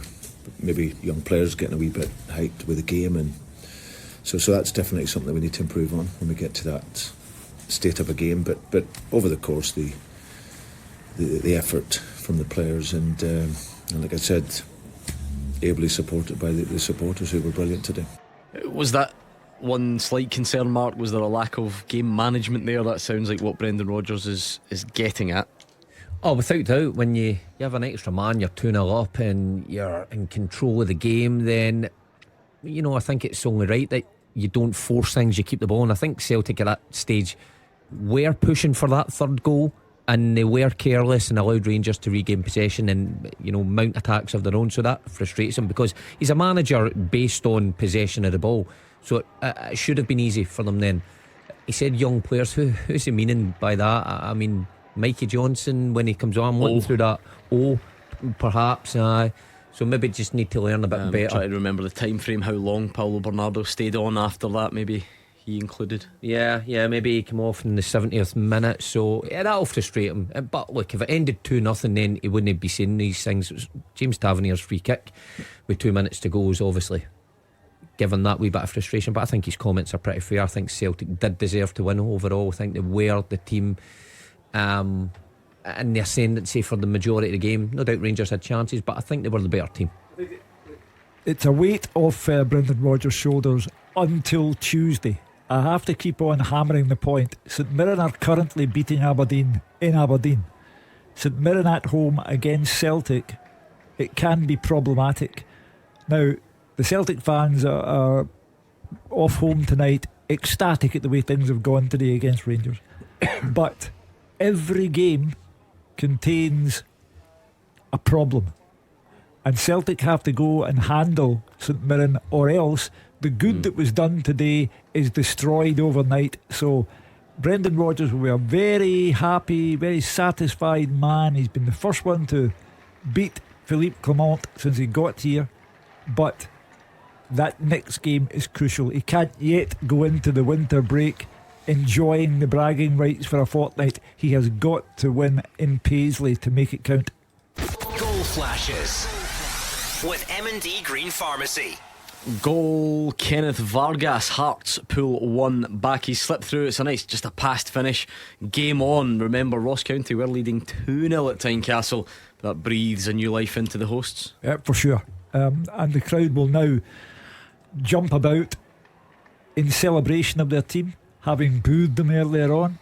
They will now be hoping that they, in the last 20 minutes of that match, can get not just 1 goal for an equaliser, 2 for all 3 points. Yeah, important goal. I watched him in the Edinburgh Derby come off the bench. He should have done better with a good chance. Ballooned it well over the bar, but obviously got his shooting boots on this afternoon. Brought Hearts right back into this game. Let's bring in Paul on the line. Paul, how are you? I'm very well, guys. How are you? Not bad, not bad. What are you thinking today then after that game earlier? Well, I'm very, very pleased with the performance. I was at the game today. I thought it was a fantastic performance up until about 80 minutes. Couple of dubious refereeing decisions which probably went against Celtic's way, made it a bit tense at the end, but not blaming the referee, we probably could have done a bit more to... Which ones went against Celtic? Well, I would say the Tavernier free kick that led to the Rangers goal was certainly, I would say, dubious. I watched the highlights back. I don't think it was... Oh, but Paul, I would love to back you up there, but that's a free kick every day of the week. Well, I've got a different opinion, guys. I like to go to the game in person, and then I like to watch the highlights. I thought there was a couple of decisions today. I like to say that when my team have won, because I don't want to sour grapes, but I did feel there was a couple of decisions today. I just felt Mr. Walsh kind of lost control slightly. But anyway, I don't want to focus on a referee because they're there just to the players on the pitch from Celtic were fantastic. And I'd like to congratulate Brendan Rodgers. A lot of the press and Hugh, I heard you on there just before the break, talking about Brendan and, putting a lot of pressure. The guy, and this is to my main point, Celtic do their talking on the park. What I seem to see with Rangers and the Rangers fans is they seem to sort of talk themselves into being good. When it actually comes to delivery on the pitch, there's not much action there. You look at guys like Dessers, Lammers, whatever his name is, a few of them didn't play, David. Not at the level of a professional football player, even in the Scottish League. And I just think the golf really showed today. The class for Celtic was all there to be seen. Got a bit panic in the end, but it really was easy street. And I think Celtic will now go into... I think words like golf and easy street's a bit exaggerated, Paul. Celtic won the game, nobody will take anything away. 2 fantastic goals, great points, gap at the top, all that stuff, they'll get credit. But a big golf easy street, is that not a bit over the top? Well, I think up until 80 minutes, I don't think there was any competition there, really. There was a couple of half chances that Rangers had. I didn't really see anything. Yeah, but the game went 20 minutes longer than 80 minutes today, didn't it? It did, and I don't know. When I looked at my phone, it was up to about 13 minutes by the time we finished. I don't know where those numbers came from. Well, it was Matt O'Reilly had a delay getting his nose patched up during the additional time, so it was bound to stretch beyond. Paul, Hugh, what do you think? Paul, with regard to the media and Brendan, the media didn't call him a rat. The Celtic fans did. The media didn't call him Judas. The Celtic fans did. He came back to the club for a second time under pressure, which he has publicly acknowledged. He said he felt it from day one. And Brendan Rodgers was under pressure today. I go back to my point. If Rangers had played midweek and had beaten Ross County, the pressure on Celtic today would have been enormous because a Rangers win would have taken them top of the league. So Brendan Rodgers is having to deal with Celtic supporters who didn't want him back at the club. He's having to deal with a transfer window in the summertime that was awful, and he has to have a better transfer window in January because the league is still to be won. There are 2 teams who can win this league, and the January transfer window is going to be important. Yeah, I agree with what Hugh said there. It was a statement for Celtic because I said earlier Rangers did fancy this. Of that there's no doubt, especially under a new manager. Is that what Paul's on about in terms of that kind of talking and that bravado before, but Rangers coming out with the... Yeah, and I wouldn't blame them because I think a lot of people looked at this Rangers side going into this game, the bush with Golson and Lundstrom being fit again, Carter Vickers being out of the team. The goalie scored. The goalie has scored for Arbroath. Go on, unbelievable. He's been brought on as a striker, Ali Adams, and he's scored. Wraith Rovers 2, Arbroath 1. Get that man on the show next week. A great decision. But going back to but I don't agree with Paul about this big golf. I thought it was a good game. I thought it was exciting. Rangers had a couple of McCausland in the first half, but the difference, you always have it in the back of your mind that given that opportunity, Celtic's front 3 are a lot more dangerous than what Rangers are, and they can produce the goods at the right times. And the 3 goals were fantastic. If you take the 2 games in hand that Rangers have, the lead is wafer thin if Rangers win those 2 games. For example, if Celtic, and I do understand I'm speaking hypothetically, Paul, if Celtic lost to St Mirren on Tuesday and Rangers won their game, The lead is 5 points. You cannot say in the same breath. These are Rangers really win big their ifs. 2 games in hand, and if Celtic lose to St Mirren, I'm making a hypothetical. I know, but the case. ifs are just too big, I think, right now, because we've got one of these to crack on with. Goal flashes with M&D Green Pharmacy. Aberdeen 0, St Mirren 2. It's Ayunga at the back post. There are boos. There are chants of Robson, get to somewhere far away from the stadium. Stonehaven. Politely, if you can, please, Barry. Sorry for being rude. Oh, no, he's under pressure. He's under severe pressure. As I say, they were only 3 points above Motherwell at kick-off. So Motherwell will join them, and if Stuart Kettlewell's under pressure, so is Barry Robson. well, let's give credit to Stephen Robinson. Tough period he's going through at the minute. Started brilliantly, tough period, and to go to Pittodrie, even an underperforming Aberdeen, that's a good scoreline as it stands just now. But Barry's in a bit of trouble. I just wonder if the games in hand that he's got is maybe saving him a bit just now. You told me not to mention games in hand. No, but I'm just thinking about the if you're thinking dynamic something from as his board. extreme as bidding a manager off, you might allow someone the chance to have played the same amount. Dave Cormack, the Aberdeen owner, has been consistent. Goal at Tynecastle. Which way has it gone? Goal flashes with M&D Green Pharmacy. It is an equaliser, and it is arguably the least surprising goal scorer of the day. It is Lawrence Shankland. He is on fire in front of goal. Even had time to miss a penalty the other night, but he can definitely finish. Left foot, can finish again inside the post. Is that the third in a row with the left? Yep, I would think so. And he's just irresistible in front of goal at the moment, Hugh. He'll now go on and score the winner. It's written in the stars for him. But to go back to Barry Robson's situation, Dave Cormack, the Aberdeen owner, has been consistent. He's picked one unsuccessful manager after another since he got there.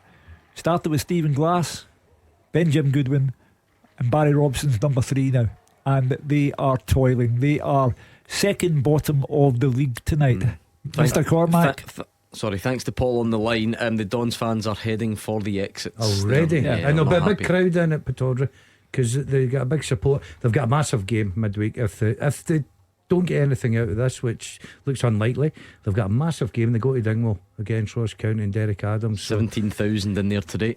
I love the crowds just now. Brilliant. You sure do. That'll be those who stay will be making their feelings known because they've only stayed to boo.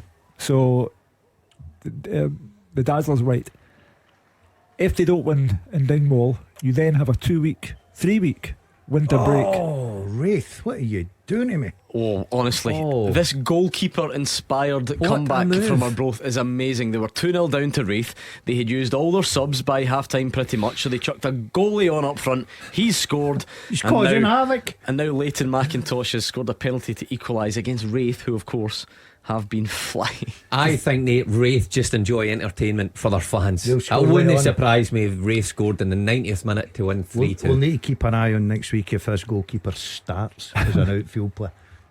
You would have made that such an impression. I can tell you more about his goal. Go 30-yard screamer. No way. I told you, goalkeeper. That's amazing. A goalkeeper's in training. Either that or the Arbroath Twitter account's got a great sense of humour, and it's just said that for a laugh. But no, apparently Apparently a screamer. A 30-yard screamer. That's amazing. He thought it was a goal kick.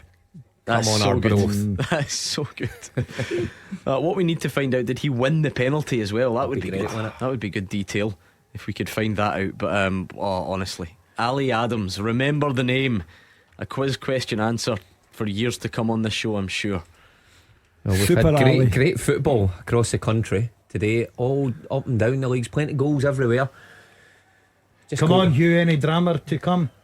I think Shankland will score the winner. Okay, I'll buy you biscuits if that I happens. can't believe that Kilmarnock are losing at home to Dundee. I thought Dundee were passive to the point of being unconscious against Celtic on Boxing Day. Yeah, I agree with you, but there's games I've watched Dundee and they've been okay.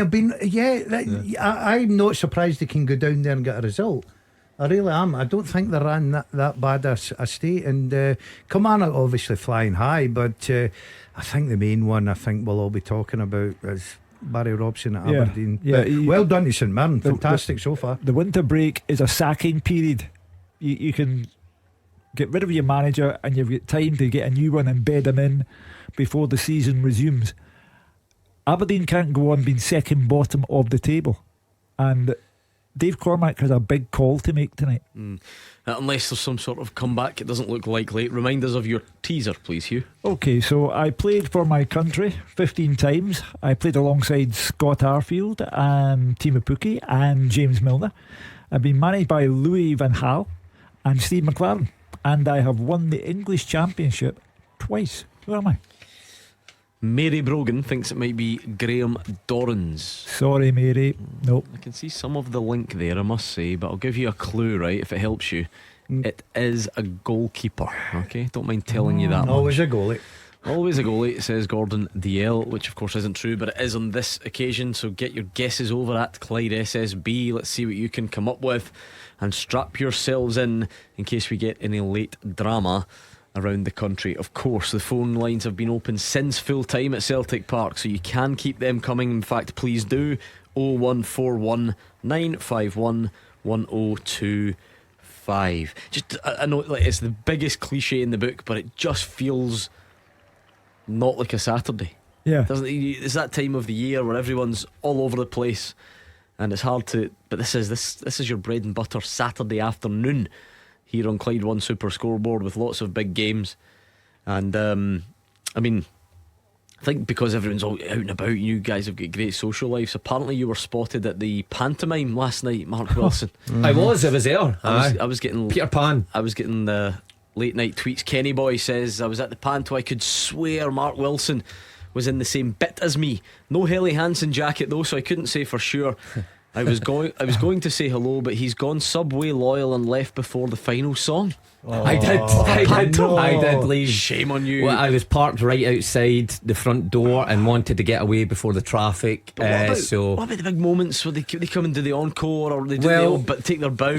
I don't want to ruin it for anybody because I think it's on today or tonight as No well. spoilers. But I'd seen enough. Lead before I'd the seen end. enough. See when your team's drawn and you're thinking this isn't going to get any better. I thought, start the engine. Come on, kids, let's go. I don't want to ruin it for him, but leave 15 minutes. Once you've seen Boy George sing, Boy George is good, isn't he?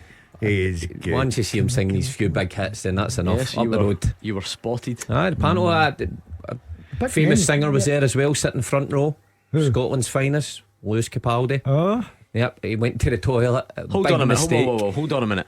Lewis Capaldi was there, and I'm getting tweets to say that you were there, as if that's more interesting. Listen, I know, but anyway, I was sitting in a wee cordoned off bit, so nobody could get to me.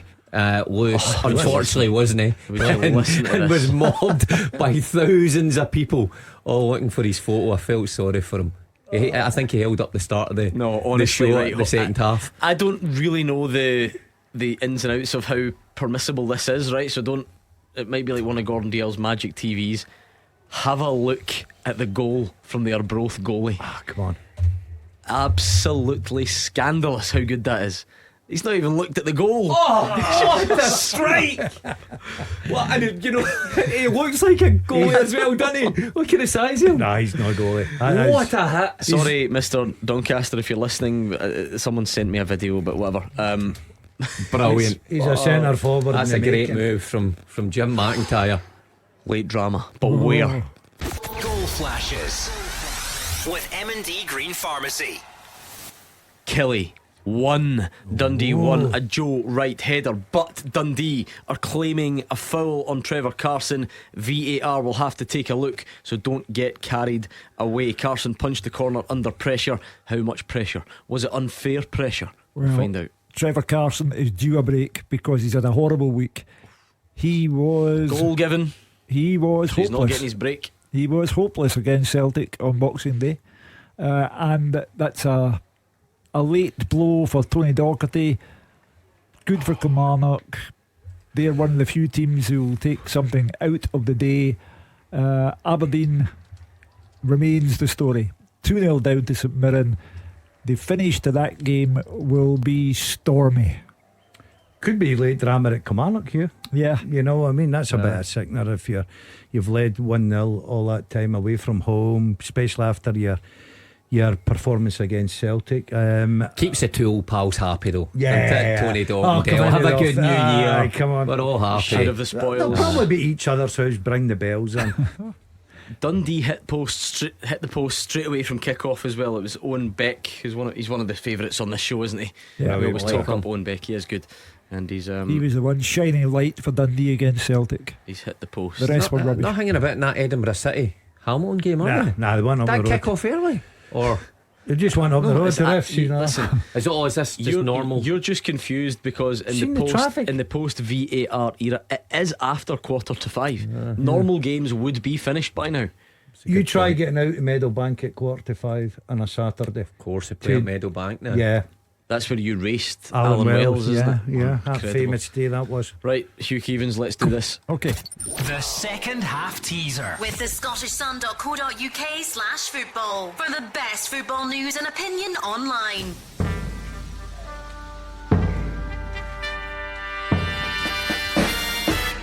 I've been capped by my country 15 times. I am Dutch. I have played alongside Scott Arfield at Falkirk when I was on loan there. I have played with Timu Pukki at Norwich and with James Milner at Newcastle. I was managed by Louis van Gaal for the Netherlands and Steve McLaren at Newcastle. I won Steve the McLaren's championship. kind of Dutch anyway, isn't he? Yeah, speaks the language. Is she the players? And who was that? Was that Sean Connery doing that? He was taking a funny turn. and I won the championship twice with good old Delia Smith Norwich. I am, of course, Tim Krul. Tim Krul, Gordon Dalziel got Difficult. it. So did lots of you on Twitter. So well done to you. But the winners look like this. Ross McLean was in third place, Derek FM in second, and the winner was Kerry Armstrong. Well done to you all. Winners on the second half teaser, Tim Krul. There we go. Good one for you, that. Next week's question: I was a sub goalie who came on downfield and scored a screamer for. See, that is the thing, because we've not heard the Tim Krul for how many years, but if you had to ask Gordon Dale that, you want to get the guy's name. The goalkeeper. Aye. That's a great point. I wouldn't get his name now. You know what I mean? So how's your brain work in those levels? He's not in my jigsaw, mate. So I couldn't tell you that goalkeeper's name now. Number 37. There you go. What was your mind-boggling analogy earlier on? No, let's not revisit that. It was something about Christmas dinner, and it was not worth repeating. It's true. Anyway, I don't know if we're getting late drama anywhere, Hugh.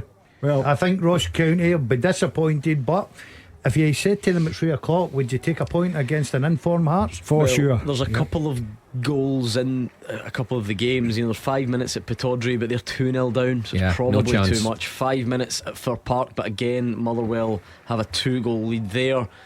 Is there a winner, Tynecastle? Is there a winner at Rugby Park? Those would have to be your main questions, surely. What's the world's worst crystal ball telling you, Hugh Keevins? Tell me that we're all done everywhere. I think there'll be a go at Rugby Park. It's not like you. Have you given up the Shanklin one then, Hugh? Yeah, you left it too late. Yeah, you went too early. I mean, Hugh's crystal ball's a bit cloudy. Yeah. 4 minutes added at Kilmarnock. I met the company lawyer yesterday, and I showed him the Nokia, and he said, I always assumed you were just joking about Everyone that. always says that. Even that's too weird even for us to make up. You know what I mean? Yeah. Like, I don't think our sense of humour I is have as to sophisticated. stress that I did not meet the company lawyer for legal reasons. He was coming out of Asda as I was going in. Well, first for everything. Hold on. What? Late drama. There are 2 VAR penalty checks. Told you. In those games that we mentioned are the ones that have got the bigger margin. So a VAR check for a Livy penalty. So it's from and St Mirren, it's the other way. St Mirren have got another penalty. St Mirren might be about to win this 3-0. Mark O'Hara scored a goal, missed a penalty, then went off injured, so he can't take it. Someone else will, and we wait to see what Livy can come up with if they're given their penalty as well. I'll tell you what, could be nervy finish at Fir Park, that one. But I think too little too late, I think, for Livy. It will be nervy, but Motherwell, I think, will get the job done. And but for Aberdeen, 5 minutes added on. Well, you know the way things work, Mark. Greg Kiltie steps up for St Mirren to make it 3-0. Goal flashes with M&D Green Pharmacy. And everybody knows, unofficially, 3-0, so much worse than 2. Correct. I don't know what I mean by that. And also, right at the death like that, because it just stimulates the crowd to give the manager an even harder time of it. Barry Robson tonight is under severe pressure. They're second bottom of the league, along with Motherwell. If Stuart Kettlewell is under pressure, and it has been alleviated tonight by winning at home, then Barry Robson, who, with the greatest respect to the Steelmen, Aberdeen is a bigger club than Motherwell, and he is under severe pressure. More chance of Robson, please take your leave, ringing out around Pittodrie. No penalty for Livy. It took a couple of minutes to decide whether there was quite a few different pieces of the incident to pour over. It has not been given, so it looks like Motherwell will hang on there. Well, that'll be a huge relief for Stuart Kettlewell. It stops all the questions about when you're getting your next win, and it was a win that he needed today, so he'll be looking upwards, and can they replicate it in their next game, which is a big one on Tuesday. Hugh's right, big games for everybody on Tuesday, you know, following up before the winter break. Huge. Just wait till Brendan Rodgers wakes up tomorrow, checks the back page of the papers and finds that the Arbroath keeper is on the back page. Celtic's winning the derby has had to be pushed back a couple of pages. Maybe not quite, but there's clearly something. One of you called it. Goal flashes with M&D Green Pharmacy. Kilmarnock 2, Dundee 1. It looks like a late winner from Rory McKenzie. Experienced campaigner, seen it all at Kilmarnock, doesn't score loads, and it is a ball in from Gary Mackay-Stephen. Remember, he's there on a short-term deal. It wasn't cleared, broke to Rory McKenzie. Mayhem, says Roger Hannah. Looks like Killie have won it. What a time Derek McInnes is having just now. What a season Kilmarnock are having, home and away. They couldn't win away from home last season, but they've pieced it together, both home and away form, and what a way to win in the 93rd minute when you've been trailing for so long. Great result. I know it's a random observation to make, however, Kilmarnock are now 19 points above Aberdeen. 19? I mean, what is going on?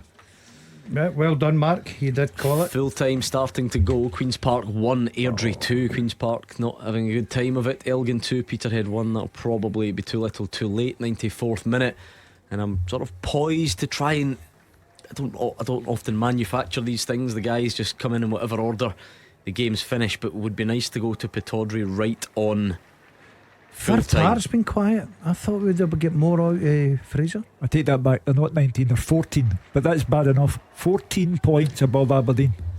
Kilmarnock, I mean, I think Barry Robson's not long for the job.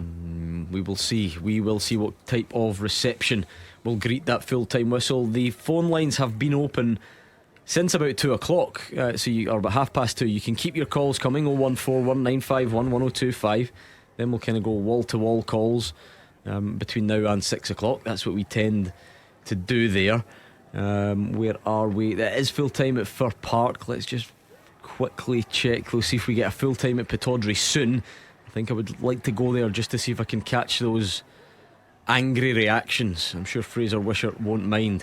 Would you listen to this? Goal flashes with M&D Green Pharmacy. Kilmarnock 2, Dundee 2.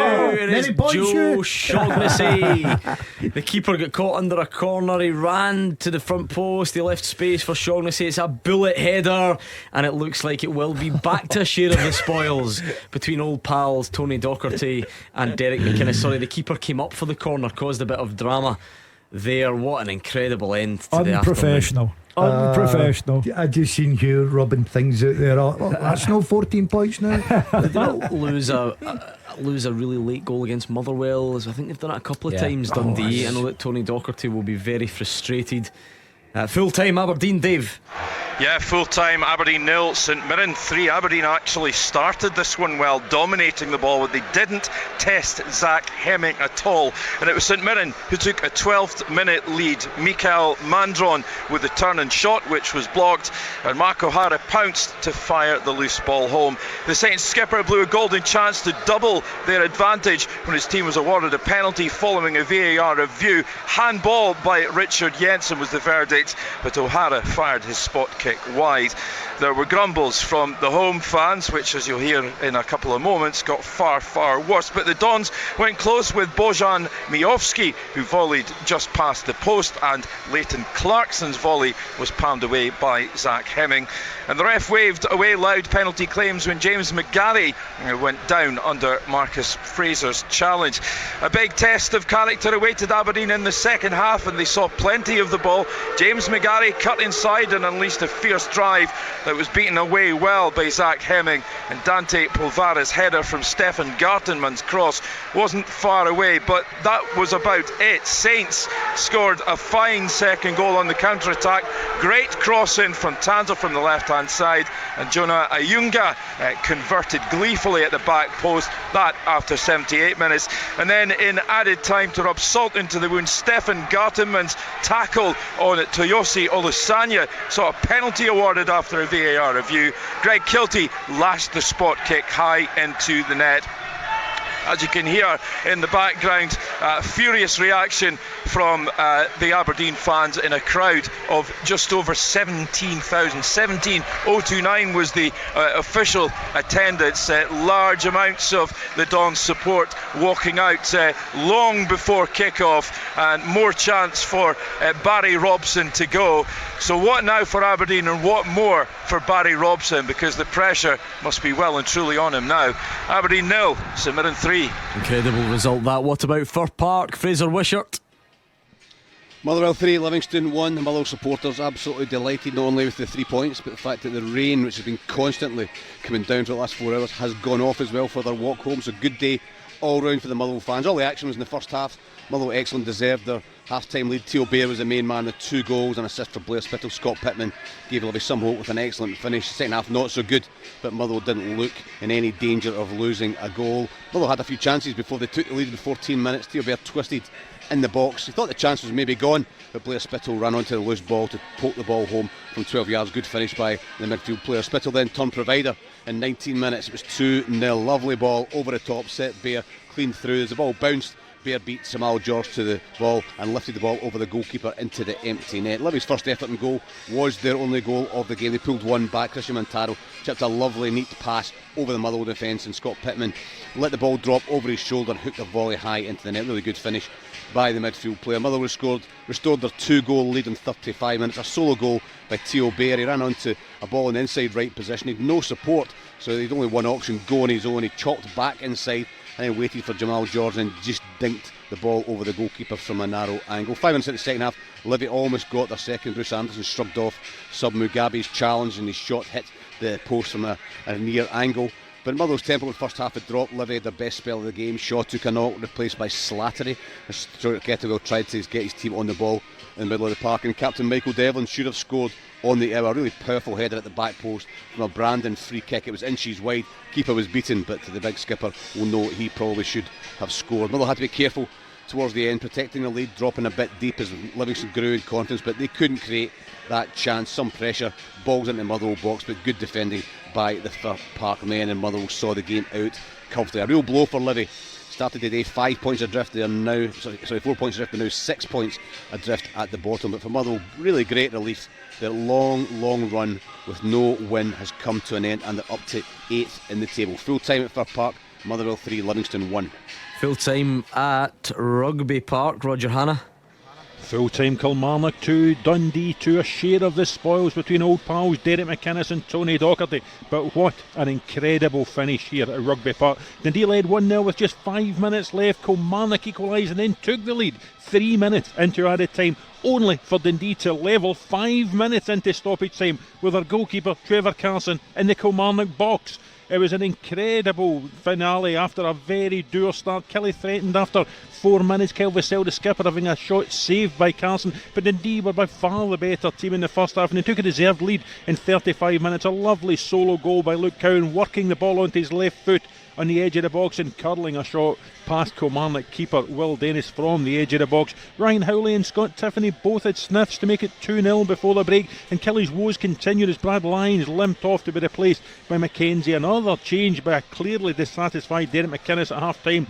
Robbie Dees off, Liam Polworth on, and Kelly were much improved after the break. Matty Kennedy and Kyle Vassell both went close, and they got an equaliser in 85 minutes. A corner in from the right, Carson came out and punched it. He thought he had been fouled. The ball spun up in the air, and there was Joe Wright to head it over the line to bring Kelly level. Straight from the kick-off, Owen Beck cracked the woodwork for Dundee as they pushed forward. 4 minutes added on by the fourth official at that stage, and in the third of the 4 minutes, Kelly took the lead. Substitute Gary Mackay-Stephen down the right. He fed the ball into the box. Vassell just couldn't quite reach it, but it fell to Mackenzie, who spun and finished low past Carson. At that stage, the home side looked set for the first time since they came back up 18 months ago for 3 consecutive victories, but they were denied 2 minutes later. A corner in the left, and boss Docherty sent up goalkeeper Carson. He was at the near post. Beck delivered from the left, and there was a skipper Joe Shaughnessy beyond Carson to bullet home a header from the edge of the 6-yard box. A deserved point for the visitors. What a finale. Kilmarnock 2, Dundee 2. And finally, Tynecastle, Gabriel. Yeah, full-time Gordon, Hearts 2, Ross County 2, and what a second half we had here in the capital. The visitors thought they had all 3 points wrapped up after taking a 2-goal lead, but a Lawrence Shankland-inspired comeback ensured that the honours ended even. Now the crowd here booed Hearts off at the interval after a sloppy first half where they didn't create enough, and they were caught sleeping early on. Ben Purrington from County headed the ball into the net within 60 seconds. It took 2 minutes for the referee to work out it was offside in the build-up. When Hearts eventually did wake up, they had a few half chances, but it was Simon Murray from the Staggies who had the best opportunity in the first 45 minutes. After a defensive lapse from Craig Halkett, Murray was one-on-one with the keeper. He had to smash the ball into the net, but a tame outside the boot shot meant Xander Clark was able to make a save. Eventually, County did take the lead early on in the second half. Murray involved again. He put a great ball in from the right flank. Josh Sims and Alex Cochrane combined to slide the ball in to the back of the net. Huge moment came just a few minutes later. A substitute, Alan Forrest, had a brilliant 1-2 with Shankland at the edge of the box. He had a shooting opportunity. He could have scored, would have likely scored, but he decided to round the keeper. He went down on the challenge. The referee deemed it a dive. Forrest was incensed, but he was also booked. Then came the outstanding moment of the match. Mark Wilson's favourite, Jan Dander, an unbelievable hit from a 25-yard free kick.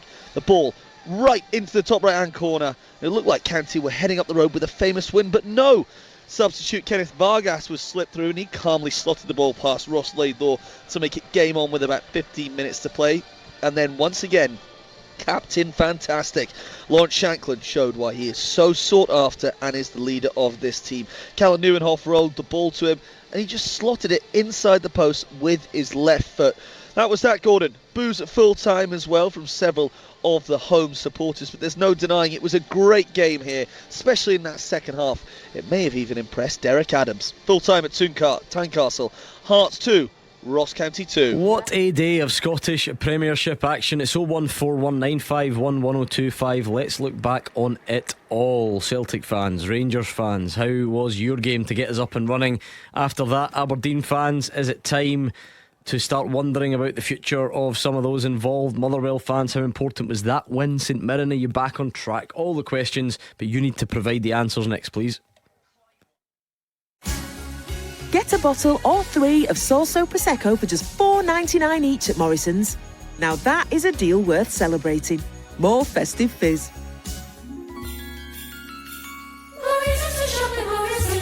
Majority of stores in Scotland, excludes England and Wales, subject to availability. 75cl. Online varies. Please drink responsibly.